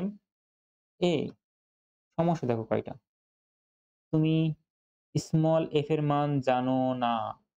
তুমি এর মান জানো না। ফলে তুমি কোনোভাবেই এই সমীকরণ থেকে এর মান বের করতে পারবা না, কারণ তোমার F জানা নাই। ঘর্ষণ বল কত জানা নাই। তো এই ফর্মুলা ব্যবহার করে কোনো লাভ নাই। কথা ক্লিয়ার? এখান থেকে তোমার কাজ করতে হবে। কিভাবে কাজ করতে পারি দেখো, UVH আমি লিখতে পারি V স্কয়ার সমান U স্কয়ার প্লাস 2GH। এখানে G হবে না, হবে কি? AH। কারণ বস্তুর ভিতরে কি আছে? ত্বরণ G কাজ করছে না, অন্য একটা ত্বরণ কাজ করছে, সেটা কি? A। G কাজ করতো যদি এখানে কোনো ঘর্ষণ না থাকতো। অর্থাৎ কোনো বাতাসের বাধা না থাকতো। বাতাসের বাধা যেহেতু রয়েছে, এখানে আর A ব্যবহার করতে পারবে না। এবং এখানে প্লাস কেন ব্যবহার করছি? কারণ বস্তুটা পৃথিবীর দিকে পড়ছে, অর্থাৎ বস্তুকে পৃথিবী টানছে এবং বস্তুর বেগ বাড়ছে। বস্তুর বেগ বাড়ার অর্থ কি? তার ত্বরণ হচ্ছে। ত্বরণের ক্ষেত্রে প্লাস বসে, মন্দনের ক্ষেত্রে মাইনাস বসে। যখন বস্তুকে উপরের ছাড় ঠেলে দিবা, তখন বস্তুর বেগ কমবে, অর্থাৎ মন্দন হবে। আমি আশা করি ক্লিয়ার করতে পারছি। সো যেহেতু তোমার শেষ অবস্থায় বেগ হচ্ছে ২০, তাহলে ২০ এর স্কয়ার সমান ইউ মানে কত? 0 এর স্কয়ার প্লাস টুয়াইস AH। এর মান কত? এর মান হচ্ছে বের করতে হবে H এর মান কত? ৩০। সো ২০ এর স্কয়ার করলে ২০ এর স্কয়ার করলে ৪০০। ইউ এর মান 0 এর কোনো লাভ নাই। ৩০ দুগুণে ৬০ এর মান বের করতে হবে। এর মান হবে ৪০০ ভাগ ৬০।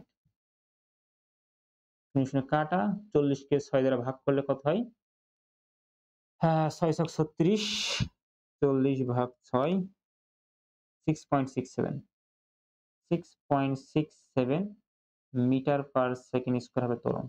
এই যে দেখো, তোমার ত্বরণটা কি হয়ে গেছে? 9.8 নাই কিন্তু। তোমার ত্বরণ 9.8 নাই। এটা খুবই ইম্পোর্টেন্ট। এই মানটাই আমাদের সবকিছু পূরণ, মানে সবকিছু নির্ধারণ করবে। তাহলে সময় কত হবে? তাহলে সূত্র ফেলে দাও।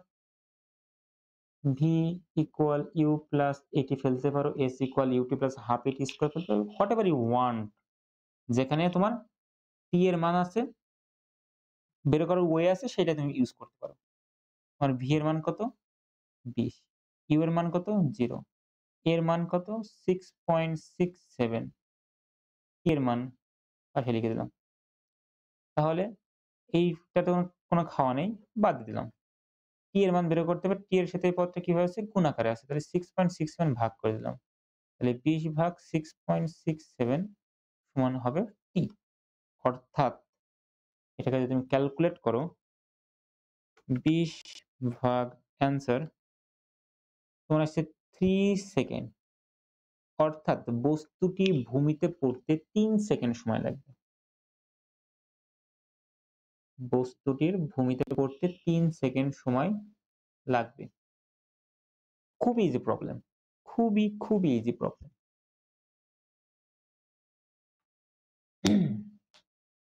একটু ভাবো।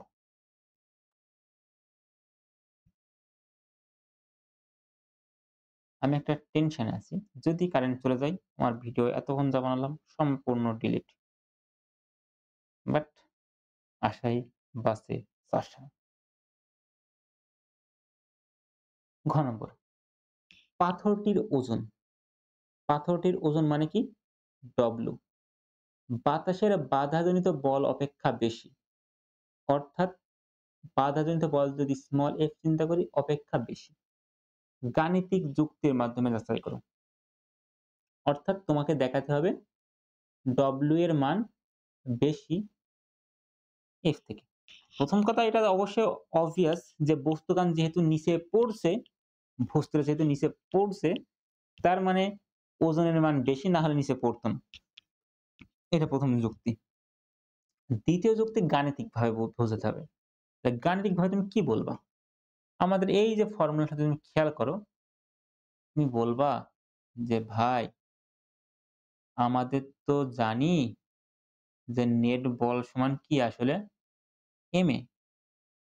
আর এই যে নেট বলটা আসলে কি? F মাইনাস ঘর্ষণ বল সমান ma। আর এই যে F টা বস্তুর উপর কাজ করছে নিচের দিকে, এটা আসলে কি? এই যে বস্তুর নিচের দিকে যে বলটা কাজ করছে এটা আসলে কি? আসলে mg ভাই। আর এই যে স্মল f সমান ma, m টা আসলে কি? বস্তুর ভর। আর এটা আসলে কি? বস্তুর ত্বরণ, যেটা কি আমরা অলরেডি বের করে আসছি যে বস্তু কোন ত্বরণে পড়ছে। তাহলে এই যে স্মল f টাকে যদি আমি সমান চিহ্ন এই পাশে পাঠিয়ে দিই আর ma টাকে যদি এই পাশে নিয়ে আসি, তাহলে mg minus ma, ma plus হলে পাশে মাইনাস হয়ে গেল, মাইনাস fg ওই পাশে কি হয়ে গেল? প্লাস হয়ে গেল। এখন এখান থেকেও অনেকে যুক্তি নিয়ে আসতে পারে যে যেহেতু mg থেকে ma টা বাদ দেওয়ার পরে f এর সমান হবে, এর অর্থ কি? mg অবশ্যই f থেকে বড়। এখানে যুক্তি নিয়ে আসা যায়, কোনো সমস্যা নেই। যদি তুমি একটু ভাবো এই যুক্তিটাও লজিক্যাল। মানে চিন্তার দরকার কি? তুমি বলো ভাই মানটাই বসাই দিই একবার। আমার m এর মান কত? m এর মান হচ্ছে 20 গ্রাম। তাহলে 0 আমি দেখো আরো সঠিক ক্যালকুলেট করি। এর মান দেখো 2 জায়গায় আছে। m এর মান। m টা কমন নিই। নিই g মাইনাস a। m এর মান কত? 20 গ্রাম মানে 0.02। g কত? g হচ্ছে 9.8, যেটা অভিকর্ষ ত্বরণ। a কত? a আমি বের করেছি 6.67। এটা হবে আমার f। তুমি যেকোনো জায়গা থেকে f এর মান ক্যালকুলেট করতে পারো। আমি যদি এটা হিসাব করি 0.02 গুণিত 9.8 বিয়োগ 6.67, এটা ক্যালকুলেট করলে আমার f এর মান আসছে 0.0625 নিউটন। এটা আমার f এর মান আসছে। এই যে ঘর্ষণ বলটা বের করার পর বলবো ভাই আর আমরা জানি যে বস্তুর ওজন হয় W সমান mg। আর বস্তুর ভর কত? 0.02। বস্তুর উপর অভিকর্ষ ত্বরণ 9.8। তাহলে 0.02 গুণিত 9.8 যদি হিসাব করি তাহলে আমার আসছে 0.196 নিউটন। এখন আপনি দেখেন তো W এর মান এটা বড় না এটা বড়? বলবেন ভাই এটা যেহেতু 0.0 আসছে আর 0.1 আসছে তার মানে অবশ্যই এটা বড়। অতএব W is greater than F, is your answer। তো আপনি লিখে দেবেন অর্থাৎ পাথরটির ওজন বাতাসে বাধাজনিত বল অপেক্ষা বেশি। খুবই সিম্পল।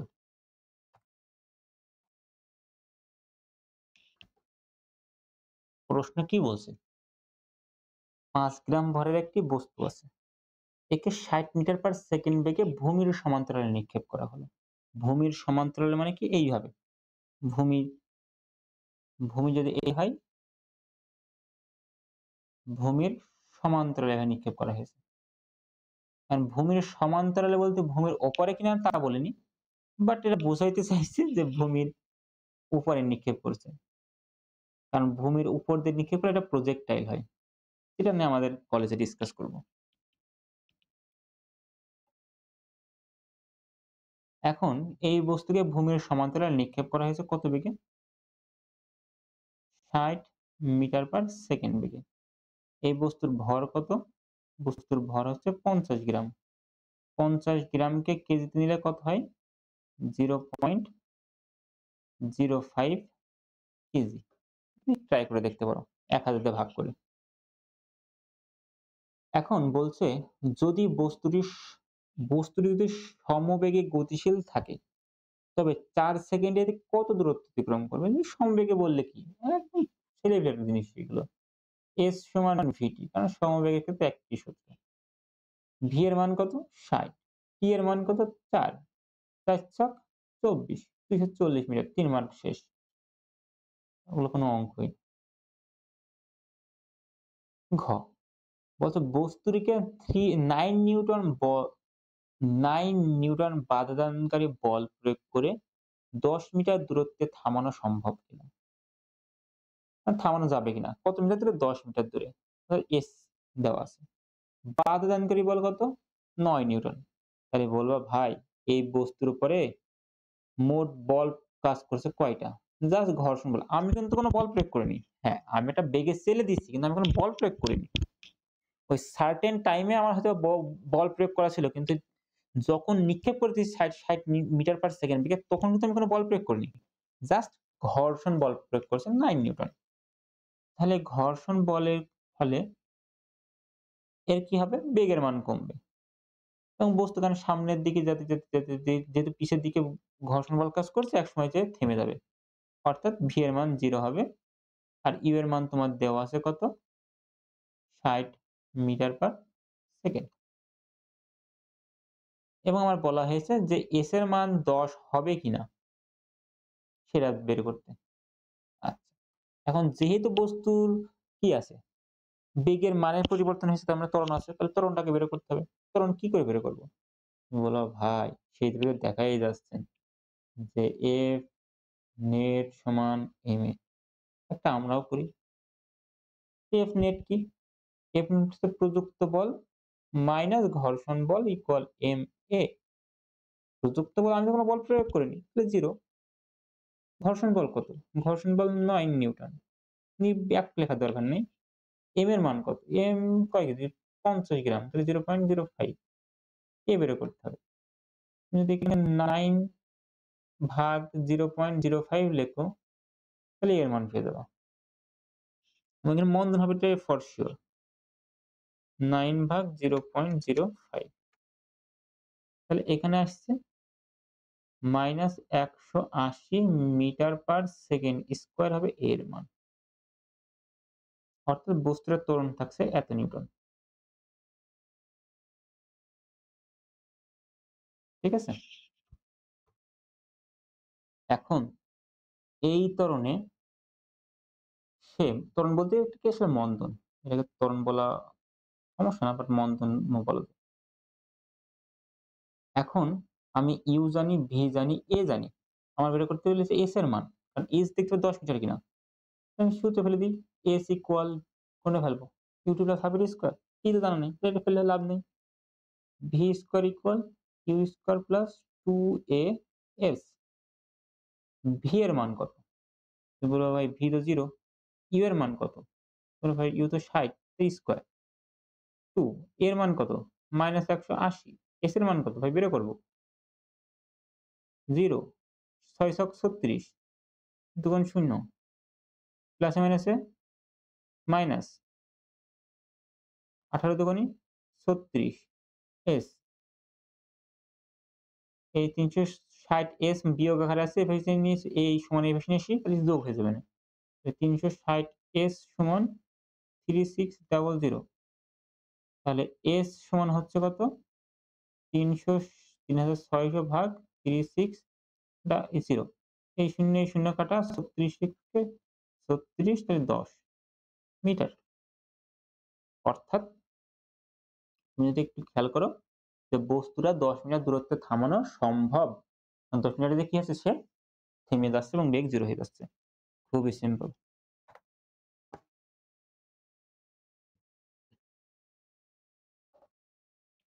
এটা গতি অধ্যায়ের অঙ্ক। তুমি ট্রাই করতে পারো। আমি এটা করে দেব না কিন্তু অবশ্যই। খুবই সিম্পল জিনিস। আচ্ছা, এটা নেওয়ার একটাই উদ্দেশ্য সেটা হচ্ছে ঘ নম্বরটা করানো। গ নম্বরটা তোমার কাজ এবং আমি গতি অধ্যায়গুলো পড়িয়ে আসছি। ঘ নম্বর বলছে BC অংশে B থেকে এই C দেখো তোমার বেগ বনাম সময়ের গ্রাফ দেওয়া আছে। আর বেগ বনাম সময়ের গ্রাফ থেকে যে ঢালটা পাও সেটা দ্বারা কি বোঝায় বলো তো? বলো। কি বোঝায়? অবশ্যই ত্বরণ বোঝায়। এবং যেহেতু এর ঢাল কি ঋণাত্মক না আমরা বলছিলাম যদি কোনো সময় উপরের মানে ওই যে রাস্তাতে থাকে উঠতে যদি কষ্ট হয় তাহলে ঢাল পজিটিভ। আর যদি ইজি হয় মানে সহজ হয় মানে বসে পড়লে টুপ করে পিছিয়ে পড়ে গেলে। তার মানে কি? তোমার এ সাহায্য করছে। তাহলে এখানে ঢাল নেগেটিভ হবে। আর ঢাল নেগেটিভ মানে কি মন্দন হয়েছে। আর মন্দন হলে কি হচ্ছে অবশ্যই বাধাদানকারী বল কাজ করছে। বলছে কি পরিমাণ বাধাদানকারী বল প্রযুক্ত হয় গাড়িটি থেমে গেল। তাহলে বল বের করতে বলছে বাধাদানকারী। মানে F এর মান বাধাদানকারী বল। F সমান কি হবে? MA কারণ কোন প্রযুক্ত বল নাই। কোন প্রযুক্ত বল নাই। মেইন সূত্র কি F মাইনাস F সমান MA। Capital F minus small f সমান MA। কিন্তু যেহেতু কোন প্রযুক্ত বল নেই তাহলে এটা নিয়ে কাজ করার দরকার নেই। আর বাধাদানকারী বল মাইনাস রাখো আর না রাখো মুখে বললাম বাধাদানকারী বল হয়ে গেল। মাইনাস দিলাম না। এখন তোমার কাজ কি? M এর মান। M এর মান কি দেওয়া আছে? হ্যাঁ ভাই, M এর মান ১০০ কেজি দেওয়া আছে। A কত? A হচ্ছে ঢাল। A মানে যে ঢাল। ঢাল মানে কি জানো? y2 y1 ভাগ x2 x1 এখানে কি হবে? v2 v1 ভাগ t2 t1 V2 মানে কি? এই B থেকে C এর মধ্যে C তে কি পরে গিয়েছে না? C হবে শেষ বেগ। C তে বেগ কত ছিল? C তে বেগ ছিল 0। C তে বেগ ছিল 0। B তে বেগ কত? B তে বেগ -৫। T2 T1 T2 কত? ৩।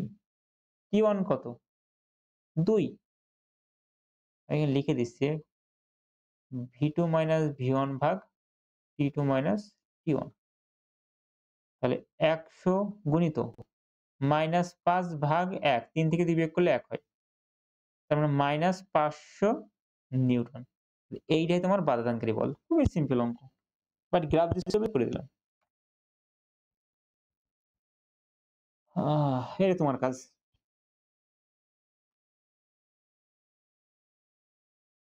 প্রশ্নটা করে দেখি কি বলে। লুইসের বাসার মেঝেতে অনেকগুলো মার্বেল পড়েছিল।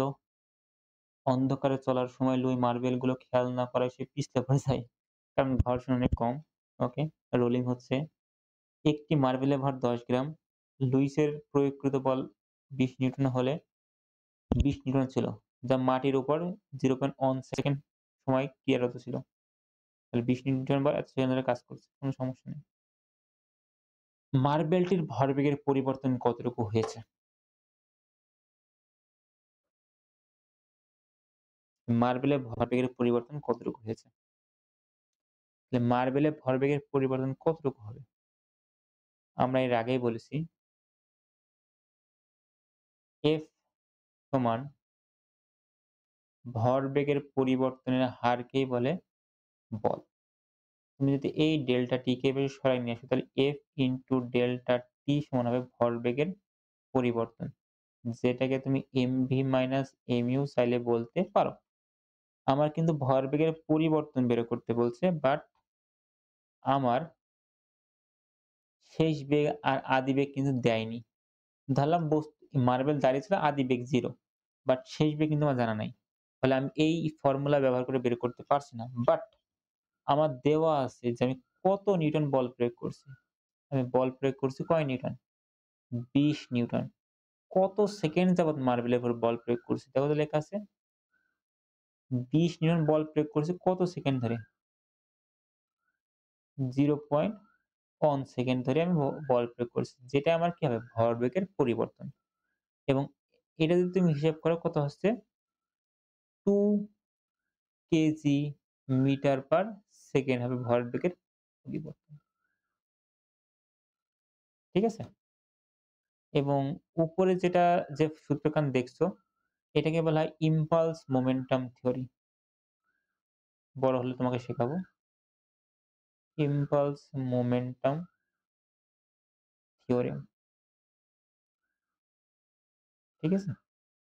এবং এটা খুবই সিম্পল জিনিস। আশা করি তুমি বুঝতে পারছো। এটাকে অনেকে বলের ঘাতও বলে।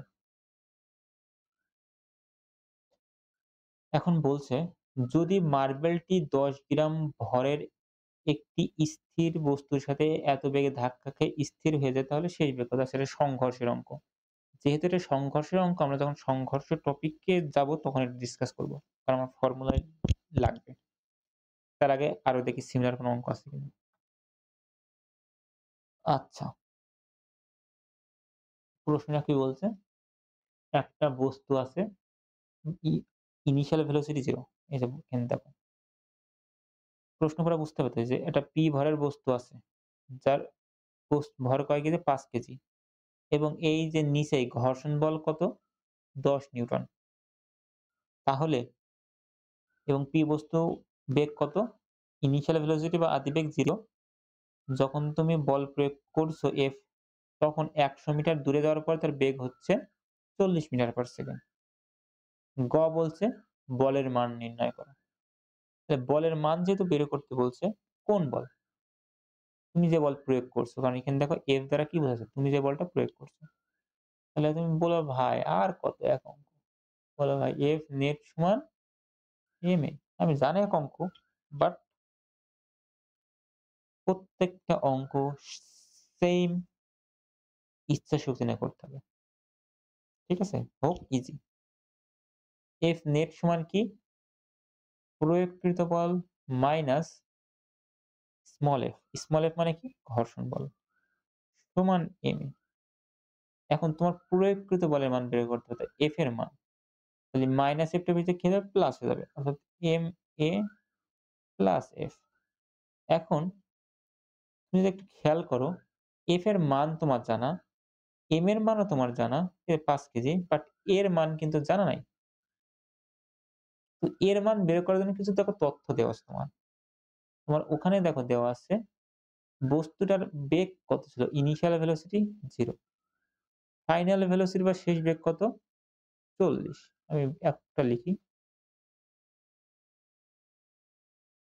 এবং এই বেগটা 0 থেকে 40 এর সময় মানে কতটুকু পথ চলা লাগছে? 100 মিটার পথ চলা লাগছে। তাহলে এই যে দেখো তোমার কাছে তো ৩ টা তথ্য দেওয়া আছে।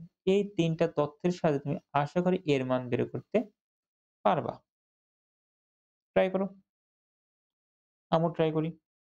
V U V A S তাহলে ভি স্কয়ার সমান U square plus 2a S. যাদের সঙ্গে সঙ্গে ফর্মুলা ক্লিক হচ্ছে না তারা প্র্যাকটিস করো। প্র্যাকটিস করতে করতে এগুলো হবে। ভি এর মান কত? শেষ বেগ 40 স্কয়ার সমান ইউ এর মান কত? 0। তাহলে 0 স্কয়ার লেখা হতো না লেখা হতো বাদ। 2 এর মান বের করব। এস এর মান কত? 100। 40 কে স্কয়ার করলে কত হয়? 4 4 16। 2 টা শূন্য 200 এ এর মান যেহেতু বের করতে হবে 1600 ভাগ 200 সমান a। 2 শূন্য 2 শূন্য কাটা। 8 দুগুণে 16 a। অতএব বস্তুর ত্বরণ 8 মিটার পার সেকেন্ড স্কয়ার। অর্থাৎ আমি লিখতে পারি ক্যাপিটাল F সমান ma। m এর মান কত? m এর মান হচ্ছে 5 কেজি ভরের বস্তু। এই যে লেখা আছে 5 কেজি ভরের বস্তু। এর মান আমি বের করলাম কত? 8। ঘর্ষণ বল কত দেওয়া? 10। ৫ ৮ ৪০ আর ১০ ৫০। তো আমি ৫০ নিউটন বল প্রয়োগ করছিলাম। আমি দেখি আমার অডিও সবগুলো ঠিক আছে কিনা। জি, আমার অডিও সবই ঠিক আছে। ১ ঘন্টা ২৫ মিনিট হয়েছে। ওকে। দেখা যাক ২ ঘন্টা আজকে নিব। ট্রাই করব যদি কারেন্ট না যায়। কারেন্ট গেলে তো মারা খাওয়া। তোমার গ নম্বর শেষ। ঘ নম্বর কি বলছে? ঘ নম্বর বলছে ১০০ মিটার অতিক্রম করার পর প্রযুক্ত বল অপসারণ করলে অর্থাৎ ৫০ নিউটন বল যদি প্রয়োগ না করি, বস্তুটি ১ম থেকে সর্বমোট কত সময় পর থেমে যাবে? জিনিসটা অনেকটা এমন বোঝানোর চেষ্টা করছে যে বস্তুটা আমি এখান থেকে যাত্রা শুরু করাইছিলাম। ১ম এ এই পর্যন্ত চলছে। এখানে চলতে আমার সময় লেগেছে কত? T1। এরপর আমি বল অপসারণ করছি মানে কোন বল নেই। অর্থাৎ সে কয় মিটার বেগে চলবে? এই জায়গা থেকে ৪০ মিটার পার সেকেন্ড বেগে যাত্রা শুরু করবে এবং যেহেতু ঘর্ষণ আছে ফলে এখানে কোন এক জায়গায় যেয়ে থেমে যাবে।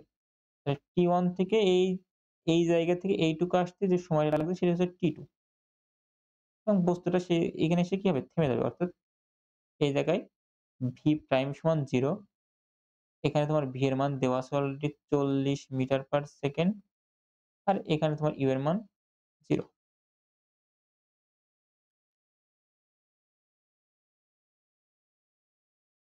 এটা মনে হয় পারা উচিত। আমার করে দেওয়া উচিত কিনা জানি না। বাট পারা উচিত।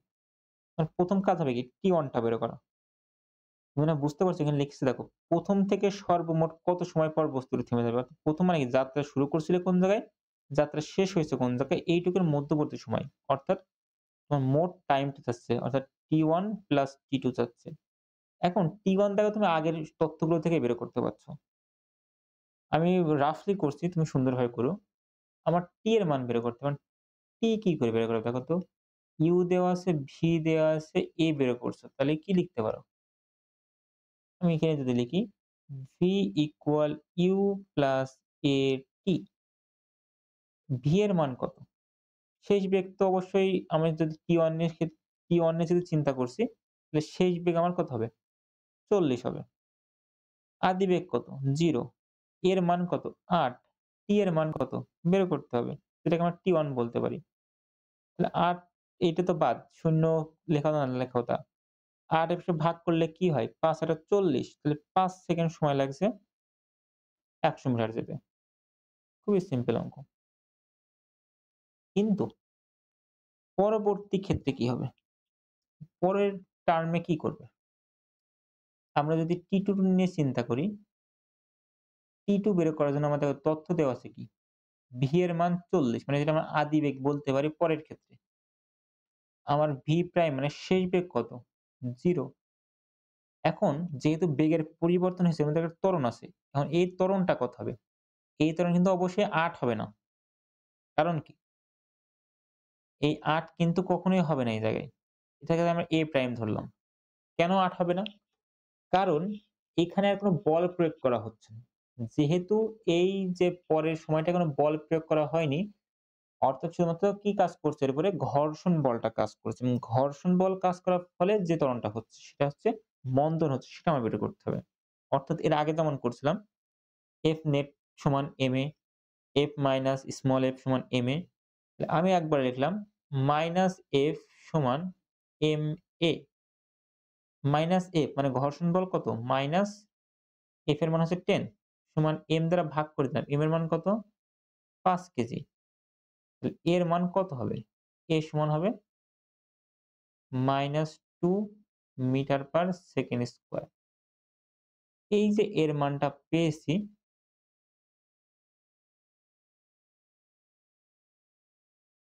এই যে এর মানটা পেয়েছি, এই মানটাতে তোমার আবার t টা বের করতে হবে। তুমি দেখো তোমার u দেওয়া মানে হিসেবে v যেটাকে আমরা u হিসেবে কাজ করব। মানে মনে, মনে চিন্তা করবে এটা আমার u, মনে, মনে চিন্তা করবে এটা আমার v। a পেয়ে গেছি t বের করতে হবে। আবার আমার সেই সূত্র v = u + এটি। এখানে আমার ভি বলতে কি?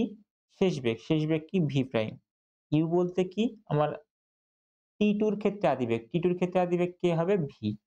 ইউ কে লিখব ভি। এটি। এ বলতে কি? এ প্রাইম, টি বলতে কি? টি2। এটা কিন্তু আমার এভাবে সুন্দর করে লিখে নিতে হবে।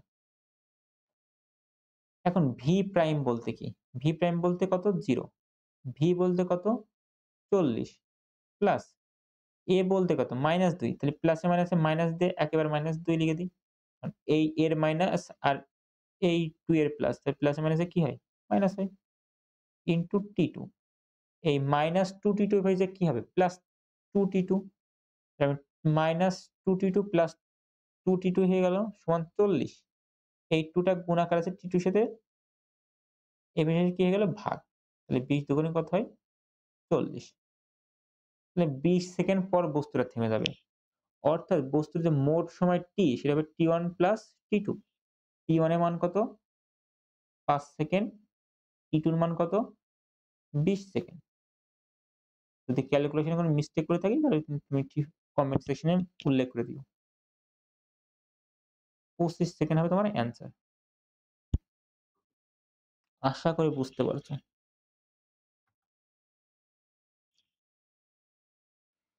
এগুলো তোমার কাজ।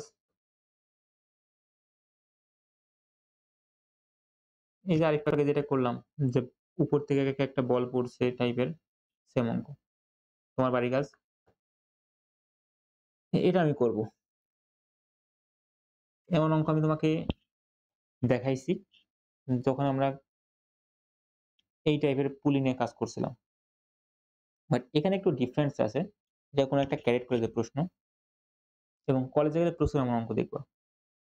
খুবই সিম্পল ভাবে প্রশ্নটা বোঝার চেষ্টা করো। এখানে একটা সিম্পল চেঞ্জ আছে সেটা হচ্ছে এই যে বস্তুটা যেই তলের উপরে আছে সেই তলে কি আছে? ঘর্ষণ আছে। এই যে ঘর্ষণ গুণাঙ্ক সহজ দিয়ে দিয়েছে বা গতীয় ঘর্ষণ গুণাঙ্ক দিয়ে দিয়েছে। কোন বিষয় না এগুলো। এখন বলছে পি বস্তুর উপর ঘর্ষণ বল কত? এখন বলো ঘর্ষণ বল মানে কি? এফ। এফ সমান আমাদের মেইন সূত্র কি? Mu into N. যেহেতু এটা হচ্ছে ভূমির সমতলে আছে তার মানে এর উপরে উপরমুখ যেই নরমাল ফোর্স বা অভিলম্বী ক্রিয়া সেটা কার সমান হবে? mg এর সমান হবে। তাহলে আমি এত না বুঝলে জাস্ট লিখে রাখো n সমান mg অর্থাৎ মিউ ইনটু mg। মিউ এর মান কত? দেখো এখানে তোমার গতীয় ঘর্ষণ গুণাঙ্ক দিয়ে দিয়েছে 0.35 ইনটু m এর মান কত? বস্তুর এই যে p বস্তুর ভর, p বস্তুর ভর এই যে p বস্তু এর ভর দিয়ে দিয়েছে কয় কেজি? 1 KG into 9.8। এটা যদি তুমি ক্যালকুলেট করো তাহলে আসবে কত? 0.35 গুণিত 9.8 অর্থাৎ 3.43 নিউটন হবে ঘর্ষণ বল। এটা তোমার ঘর্ষণ বলের মান হবে। এখন ঘর্ষণ বল কোন দিকে কাজ করে? ঘর্ষণ বল সবসময় গতির বিরুদ্ধে কাজ করে। সবসময় না, বেশিরভাগ ক্ষেত্রে। অর্থাৎ যেই দিকে বস্তুগুলো পড়তে থাকবে তার বিপরীত দিকে ঘর্ষণ বল কাজ করবে। এখন তুমি খেয়াল করো। বলছে ভূপৃষ্ঠে পতিত হওয়ার সময় পি বস্তুটির ত্বরণ ও অভিকর্ষ ত্বরণের পার্থক্য বের করো। তাহলে পি বস্তু ত্বরণ বের করতে হবে। তুমি একটা জিনিস খেয়াল করো। আমি ছবিটা আঁকাই।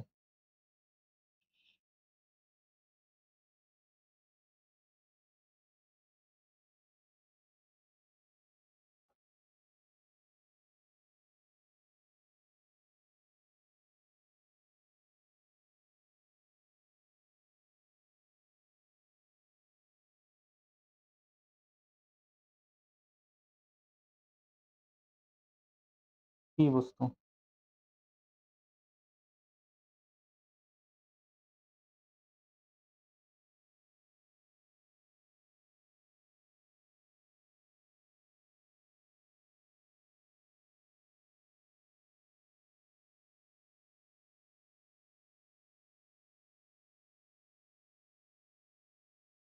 আমি তোমাকে থিওরি পড়ানোর সময় এগুলো ক্লিয়ার করছিলাম যে বস্তুগান কোন দিকে পড়বে। এমনকি তুমি কোন দিকে পড়বে সেটা যদি নাও ধরে কাজ করো তাও অ্যান্সার সেম আসবে।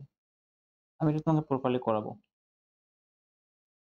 দেখো, যেহেতু A বস্তুর ভর ৪ কেজি, B বস্তুর ভর ২ কেজি, এটা আমরা ফর সিউর যে বস্তুটা কোন দিকে পড়বে? এই দিকে পড়ে যাবে। তার মানে বস্তুর ত্বরণ থাকবে এই দিকে। তার মানে P বস্তুটা কোন দিকে আসবে? এই দিকে আসবে। অর্থাৎ A বস্তুটা কোন দিকে উঠবে? উপরের দিকে উঠবে।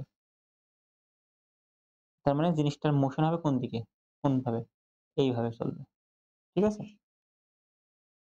এবং যেহেতু এরা সবাই কানেক্টেড এই এবং মাথায় রাখবা এই যেখানে যে দড়িখান থাকে সেটা ইনএক্সটেন্সিবল মানে অস্থিতিস্থাপক হবে। টানলে লম্বা হওয়া যাবে না। এমন হবে। ঠিক আছে? তার মানে এই বস্তু নিচের দিকে এ ত্বরণে পড়ে, এও এ ত্বরণে পর এম করে যাবে, বি বস্তুটাও এ ত্বরণের উপরের দিকে যাবে। এবং পি বস্তুর ক্ষেত্রে যখন আমরা চিন্তা করব, পি বস্তু পরে আসছে আমরা একটু ধাপে, ধাপে আসি। এখন আমরা যদি এ বস্তু নিয়ে কাজ করি, বি বস্তু আর পি বস্তু। যদি এ বস্তুর দিকে একটু খেয়াল করো, আমরা প্রত্যেকটা বস্তুর ফ্রি বডি ডায়াগ্রাম আঁকবো। এফ, বি, ডি, অফ, এ। না লিখলে হবে এই কথাগুলো। তুমি জাস্ট যদি এইভাবে লিখে দাও যে এ বস্তু এটা, এ বস্তুর নিচের দিকে কাজ করছে কি? বস্তুর ভর ইনটু ত্বরণ। বস্তুর ভর কত? ৪ কেজি। অভিকর্ষ ত্বরণ কত? 9.8। নিচের দিকে অভিকর্ষ ত্বরণ W1 কাজ করছে। এবং যেহেতু এখানে দড়িটা বাঁধা তার মানে দড়িটা উপরের দিকে টানছে। তাহলে দড়িটা উপরের দিকে টানছে কত বলে? T1 বলে। এবং এটা আমরা অনায়াসে বলতে পারি যেহেতু বস্তুটা নিচের দিকে পড়ছে, W1 এর মান অবশ্যই W1 এর মান অবশ্যই T1 থেকে বড়। তাই W1 থেকে T1 বিয়োগ করলে কি পাবো? MA পাবো। এখানে M বলতে কি? A বস্তুটা নিয়ে আমরা চিন্তা করছি এখন। MA বলতে কি কে? এই MA বস্তুর ভরটা আমরা চিন্তা করছি। যে A বস্তুটা কোন দিকে পড়ছে? নিচের দিকে পড়ছে। কারণ M বস্তুর ভর বেশি। A বস্তুর ভর বেশি, তাই A বস্তু নিচের দিকে পড়বে। তাহলে নিচের দিকে পড়ার অর্থ কি? এর ওজনের মান বেশি হবে। ওজনের মান বেশি হওয়ার অর্থ কি? W1 বেশি হবে কার থেকে? উপরের দিকে যে টানছে, কে টানছে? দড়িটা টানছে। ওই টেনশন বলটা হচ্ছে বেশি হবে। তাই T1 এর চেয়ে W1 বেশি হওয়ার কারণে আমরা লিখলাম W1 T1 সমান MA। আরো অনেকভাবে লেখা যায়। আমরা এভাবে সহজে এটা বোঝা যায়। ঠিক আছে? একটা গেল। সেইম ভাবে আমরা যদি একটু B বস্তুর কথা চিন্তা করি, B বস্তুর নিচেও কে কাজ করছে? MG কাজ করছে। যদি সেটা ধরলাম W2 সেটা কত হবে? তুমি বলবে ভাই এটা তো অবশ্যই mg হবে। m এর মান কত? 2 কেজি। 9.8 ঠিক আছে? এবং বস্তুকে কিন্তু উপরের দিকে টানছে। এখন দেখো তো এই জায়গায় যে দড়িটা, এই জায়গায় কি সেম দড়ি? দড়ি কি একটাই দড়ি নাকি দুটো ভিন্ন দড়ি? একটা বস্তুর মাঝখানের বস্তুটার ২ পাশে ২ কোণ দড়ি না? কারণ অবশ্যই দড়ি ভিন্ন। আর দড়ি ভিন্ন হলে অবশ্যই টেনশনও ভিন্ন হবে। যদি দড়ি ভিন্ন হয় টেনশন ভিন্ন হবে। তাহলে এখানে যদি T1 হয় এটা অবশ্যই T1 না হয়ে কত হবে? T2 হবে। T1 না হয়ে কি হবে? T2 হবে। তাহলে W2 এবং T2। এখন আমি যদি তোমাকে বলি যে বলো তো এখানে কি লিখবো? এবং বস্তুটা কোন দিকে যাচ্ছে? উপরের দিকে যাচ্ছে। অবশ্যই কোন ত্বরণে যাচ্ছে? A ত্বরণে যাচ্ছে। তাহলে যেহেতু বস্তুটা উপরের দিকে যাচ্ছে তার মানে T2 এর মান অবশ্যই বেশি হবে। কার চেয়ে বেশি হবে? W2 থেকে বেশি হবে না তো উপরের দিকে যাওয়ার কথা না। তাই T2 হবে W2 এর চেয়ে বড়। এবং এখান থেকে যে রেজাল্টটা পাবো সেটা হচ্ছে MB ইনটু এর ত্বরণ। লেখা বুঝতে পারছো কিনা? এটা কিন্তু খুবই জরুরি। বস্তুকান যেহেতু উপরের দিকে যাচ্ছে, বস্তুকান যেহেতু উপরের দিকে যাচ্ছে তার মানে কি? বস্তুর উপরের দিকে বলটা বেশি। উপরের দিকে কোন বল কাজ করছে? জাস্ট টেনশন বল কাজ করছে। আর কোন বল তো নাই। জাস্ট টেনশন বল। টেনশন বল কে? T2। এই T2 এর মান কি হবে? অবশ্যই বেশি হবে। কার চেয়ে বেশি হবে? নিচের দিকে যে কাজ করছে। নিচের দিকে কে কাজ করছে? W2 কাজ করছে। T2 greater than W2. তো T2 minus W2 হবে MBA। ওকে। আরো ডিটেইলস জানতে চাইলে আমার ভিডিওটা দেখে নিও। এখন আরেকটা বস্তু আছে সেটা কি? P পি বস্তু যেটা মাঝখানে এখানে একটা বস্তু আছে। এই বস্তুটার উপরে কি কাজ করছে? এই বস্তুটা কিন্তু উপরের দিকে কোনো মুভমেন্ট হচ্ছে না। তাহলে আমার উপরের দিক নিয়ে চিন্তা করার দরকার নেই। এখন দেখো এই পি বস্তুর উপরে দেখো, এই দিক বরাবর একজন টানছে দড়ি, সেই দড়িটা কে? এই দিকে যদি তোমার T2 কাজ করে অবশ্যই এই দিকেও কে কাজ করবে? T2 কাজ করবে। কারণ তোমাকে তোমাকে যে ধরো আমি একটা গাছকে ঝুলে আছি। তাহলে গাছকে আমি যে টান দিচ্ছি, গাছটাও তো আমাকে সেই একই টান দিচ্ছে। ও তো আমার বেশি দিতে পারবে না। বেশি দিলে তো আমি উপর মুখে চলে যাবো। আর আমি বেশি দিলে কি নিচের দিকে গাছ চলে আসবে। যেহেতু এটা ব্যালেন্সড আকারে থাকে, তাই অবশ্যই এটা কি হওয়া লাগবে? সমান হওয়া লাগবে। অথবা তুমি এভাবে চিন্তা করতে পারো নিউটনের সেকেন্ড ল অনুযায়ী এটা কি হবে? ইকুয়াল হবে। আমরা এতটা ডিটেইলস এখন যাচ্ছি না। সিম্পল মাথায় রাখো। এই যে এর উপরে কি কাজ করছে? T2 এদিকে কাজ করছে। আবার এইদিকে কে কাজ করছে? এই দড়িটা দ্বারা T1 কাজ করছে কারণ উপরের দিকে কোনটা কাজ করছে? T1 এই বরাবর কাজ করছে T1 এবং যেহেতু বস্তুকণ এই দিকে মুভ করছে, তার মানে অবশ্যই এই বরাবর একটা ঘর্ষণ বল কাজ করছে কি? F ঘর্ষণ বল কাজ করছে কি? F তাহলে আমি P বস্তুর ক্ষেত্রে কি লিখতে পারি? P বস্তুর ক্ষেত্রে কি লিখতে পারি? P বস্তুর ক্ষেত্রে লিখতে পারি আমি যদি একটু লাল কালি নিই। দেখো বস্তুকণ যেহেতু এই দিকে চলছে তার মানে অবশ্যই T1 বেশি। T1 বেশি হবে মাইনাস বিপরীত দিকে কে আছে? T2 আছে এবং F আছে। তাই T2 বিয়োগ হবে, F ও বিয়োগ হবে। সমান MA। এখানে MA বলতে কি A বস্তু, P বস্তুর ভর। P বস্তুর ভর কয় কেজি? ১ কেজি ইন্টু 9.8 বুঝতে পারছো কি? এখানে সবসময় আমি আসলে F নেট সমান MA সূত্রটাই ফেলছি। বাট ডিফারেন্ট ওয়েতে ইউজ করছি। সো আমি দেখো ৩ টা ইকুয়েশন পাচ্ছি বা ৩ টা সমীকরণ পাচ্ছি। আমি সমীকরণ ৩ টা একটু লিখি। আমাদের ১ম সমীকরণটা হচ্ছে সেটা হচ্ছে W1 W1 মানে কি? W1 অর্থ হচ্ছে M1 G বা MAG M এর মান কত? ৪ ইনটু G এর মান কত? 9.8 মাইনাস T1 সমান হবে MA আমি কিন্তু এই এর মান জানি না। আমি যদি একটু সাজিয়ে লিখি। তাহলে আমি যদি W1 সমান যেমন লিখি T1 টা এ পাশে নিয়ে গেলাম। তাহলে MAA প্লাস T এবং এটা যদি সাজিয়ে লিখি, প্রথমে যদি এটা লিখি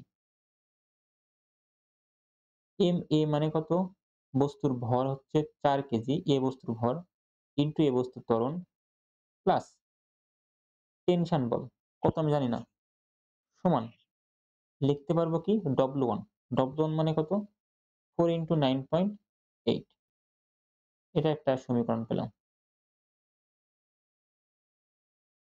যদি B বস্তুর ক্ষেত্রে দেখি, আমি T2 র মান W2 খান এই পাশে নিয়ে গেলাম, B এই খান এই পাশে নিয়ে আসলাম। তাহলে কি থাকে দেখো তো?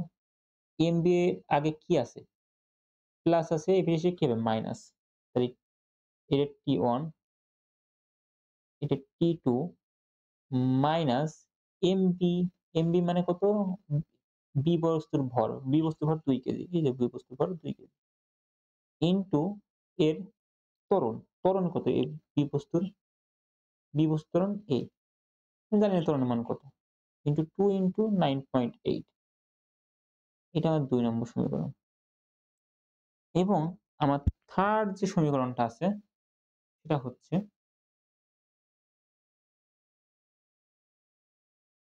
T1 মাইনাস T2 দেখো মাইনাস F টা এপাশে নিয়ে যাই। কারণ কি মাইনাস F এর মান আমি জানি। তাহলে মাইনাস F এর কি হলো? প্লাস F আর ১ এর সাথে 9.8 গুণ করলে কত হয়? 9.8 ই হয়। প্লাস F এই স্মল f এর মান আমি কত পাইছি? আগে বের করছি। গ নম্বরে 3.43 এই দুটো যোগ করলে কত হয়? 9.8 যোগ 3.43 3.43 এটা হিসাব করলে হয় 13.23 এটা হবে T1 মাইনাস T2। এটা আমার থার্ড ইকুয়েশন। এই ৩ টা সমীকরণের সাহায্যে আমার ৩ টা চলকের মান বের করতে হবে। T1 A, T1, T2 এই ১, ২, ৩ নম্বর সমীকরণের সাহায্যে। ঠিক আছে? এখন কিভাবে বের করব? আমরা যেকোনো একজনকে রিপ্লেস করে দিই। রিপ্লেস বলতে কি? এই T1 সমান এমন লিখি ধরো। T1 সমান এই T2 খানকে বেশ বাড়িয়ে দিলাম। দিলে কি থাকে? 13.23 যোগ T2 এটাকে ধরো ৩ নম্বর বললাম। বলে এই ৩ নম্বর সমীকরণের যে মানটা এটা এই জায়গায় বসিয়ে দিই T1 এর জায়গায়। দিলে কি হয়? দেখো তো 4A plus T1 T1 T1 এর জায়গায় কি লিখবো? T1 এর জায়গায় লিখবো হচ্ছে 13.23 যোগ T2 সমান 4 into 9.8 4 into 9.4 into 9.8 এটা হচ্ছে ৩৯.২। এটাকে যদি একটু হিসাব করি আর এবং 13.23 টিকে যদি এই পাশে নিয়ে যাই তাহলে হয় 4A প্লাস T2 সমান এই 13.22 ২-৩ এর পাশে যদি বিয়োগ হবে 13.23 এটা হচ্ছে 25.97 বা ৯৭। এটা আমাদের মনে হয় ৪ নম্বর সমীকরণ দিলাম। এইবার দেখো তুমি যদি ২ নম্বর আর ৪ নম্বরটা সলভ করো, কারণ দেখো এখানেও ২ টা অজানা চলক A আর T2, এখানেও A আর T2। এই দুটো সমাধান করলে তোমার অঙ্ক শেষ। এবং এর সবচেয়ে সহজ উপায় হচ্ছে দেখো ২ টা সমীকরণকে যোগ করে দাও। আমার লেখার জায়গা নাই, আমি এখানে লিখি। তুমি ২ নম্বর সমীকরণ এবং ৪ নম্বর সমীকরণ যদি যোগ করে দাও, তুমি অপনয়নের সহযোগ করতে পারো, প্রতিস্থাপনের সহযোগ করতে পারো। কিন্তু প্রতিস্থাপনটা করা ইজিয়ার হয়। আমি প্রতিস্থাপন করছি, সরি অপনয়ন করাটা ইজি হয়। তাহলে যদি ২ আর ৪ যদি যোগ করে দাও, তাহলে কি হবে দেখো তো?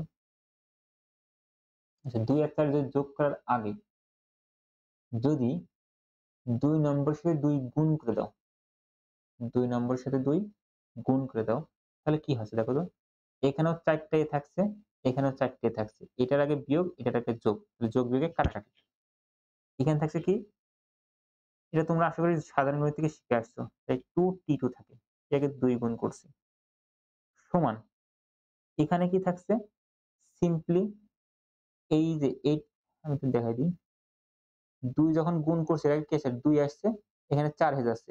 তাহলে A না। তাহলে এই ৪ টে A আর এই ৪ টে কাটা যাচ্ছে। এখানে কয়টা থাকছে? দুটো T2 থাকছে, এখানে একটা T2 থাকছে। তাহলে মোট কয়টা T2? ৩ টা T2 সমান এই পাশে ২ গুণ করব। এই পাশে যদি আরো ২ গুণ করি, তাহলে এই পাশে হচ্ছে 4 into 9.8 4 into 9.8 করলে কত হলো? আগেরবার বের করেছিলাম ৩৯.২ বের করেছিলাম। যোগ, যোগ হবে কি এইটা। কে এটা? ২৫.৯৭। তাহলে ২৫.৯৭ যোগ ৩৯.২ হিসাব করলে আসে ৬৫.১৭। এটা হবে 3T2। তাই T2 কত হবে? একে ৩ দিয়ে ভাগ, ভাগ ৩ মান আসছে কত? ২১.৭২৩৩ নিউটন। তাহলে তোমার একটা মান পেয়ে গেলে যে T2 এর মান কত? এত। এখন তোমার T1 এর মান বের করতে হবে। T1 কত হবে? এই T2 এর মানটা এই জায়গায় বসিয়ে দাও। দিয়ে দেখো তুমি T1 পেয়ে যাবা। তাহলে T1 কত? তোমার T1 কিন্তু বের করতে বলিনি। তুমি চাইলে বের করতে পারো। দেখো আমার আমি একটু প্রশ্ন অনুযায়ী চলি। যেহেতু আমার বলেছে কি বস্তুর ত্বরণ বের করতে। আর অভিকর্ষ তরণ 9.8। আমার A নিয়ে চিন্তিত। তাই এর মান যেহেতু বের করতে হবে, আমি T2 এখানে না বসাই। তোমার বের করতে হলে তুমি বসাতে পারো। তুমি T2 টা তুমি এই সমীকরণে বসিয়ে দাও। এইটাই। ৪ নম্বর সমীকরণ। যদি বসাও, আমি একপাশে একটু করে দেই। তাহলে 4a সমান T2 এর মান ওই পাশ থেকে মাইনাস হবে। মানে 25.97 এই T2 খান ওই পাশ দিয়ে বিয়োগ হবে। তাই বিয়োগ T2 কত? 21.7233। তাহলে এটা হবে হচ্ছে এই মানটাকে ৪ দিয়ে ভাগ দেব। তাহলে আমি একটু লিখি 25.97 বিয়োগ 21.72 এটাকে এবার ৪ দিয়ে ভাগ দেব। দিলে হচ্ছে 17.6 এবং হিসাব করলে হচ্ছে 1.0625 মিটার পার সেকেন্ড স্কয়ার। এটা তোমার এই যে বস্তুকান যে ধরনের এই দিকে পড়বে, এই বস্তুকান যে ধরনের এইদিকে যাবে, এই বস্তুকান যে ধরনের উপর দিকে উঠবে, এটা হচ্ছে এত। আর অভিকর্ষ ত্বরণ কত? 9.8। এখন তুমি এই 9.8 কে এটা দ্বারা ভাগ করতে পারো। করে বলতে পারো এত গুণ বেশি। আমি এগুলো আর যাচ্ছি না। আমার মেইন কনসেপ্টটা বোঝানো শেষ। এই অঙ্কটা তোমার কাজ থাকবে। এই যে টান কি ভিন্ন হবে? এই যে এখানে যেমন T1, T2 বের করেছিলাম, এই T1, T2 বের করে দিবা। এখানে আরো সহজ আছে কি ঘর্ষণ বল দেওয়া নেই। তার মানে তোমার এখানে এই যে যেটা বিয়োগ করছিলে এই বিয়োগটা আর করা লাগবে না। ওই পেজে যেটা যোগ করেছো সেই যোগটা আর করা লাগবে না। মানে এটা নেগলেক্ট করে সিমিলার ওয়েতে সলভ করবে অ্যান্সার পেয়ে যাবা। কথা ক্লিয়ার? আমার মনে হয় না আজকে যাওয়া ঠিক হবে। কারণ যেকোনো সময় কারেন্ট গেলে আমি মারা খাবো। সো আমার আর যাওয়া উচিত না। এটা তোমরা ট্রাই করতে পারো। দৃশ্যপটটা ১ তোমরা ট্রাই করবা। দৃশ্যপট ২ সংঘর্ষ নিয়ে আমরা নেক্সট ক্লাসে ডিসকাস করব ডিটেইলস এ। সো এবার সব ঘর্ষণের কয়েকটা অঙ্ক আছে। এই কয়টা অঙ্ক করলে শেষ হয়ে যাবে। সো অসংখ্য ধন্যবাদ এই পর্যন্ত আমার সাথে কন্টিনিউ করার জন্য। যদি কোন জায়গায় আমি মিস্টেক করে থাকি, অবশ্যই তোমাদের কাছে অনুরোধ থাকবে যে সেগুলো কমেন্ট আউট করা এবং কোন জায়গায় যদি আমি কনসেপচুয়াল মিস্টেক করে থাকি সেগুলোকে তুলে ধরা। কারণ ভুল হতেই পারে। ঠিক আছে? তো ধন্যবাদ। আজকের মতো এই পর্যন্তই। অবশ্যই আমার ইচ্ছা ছিল যে এটা সম্পূর্ণটা সলভ করা। বাট আমার কারেন্টের যে ভরসা নেই।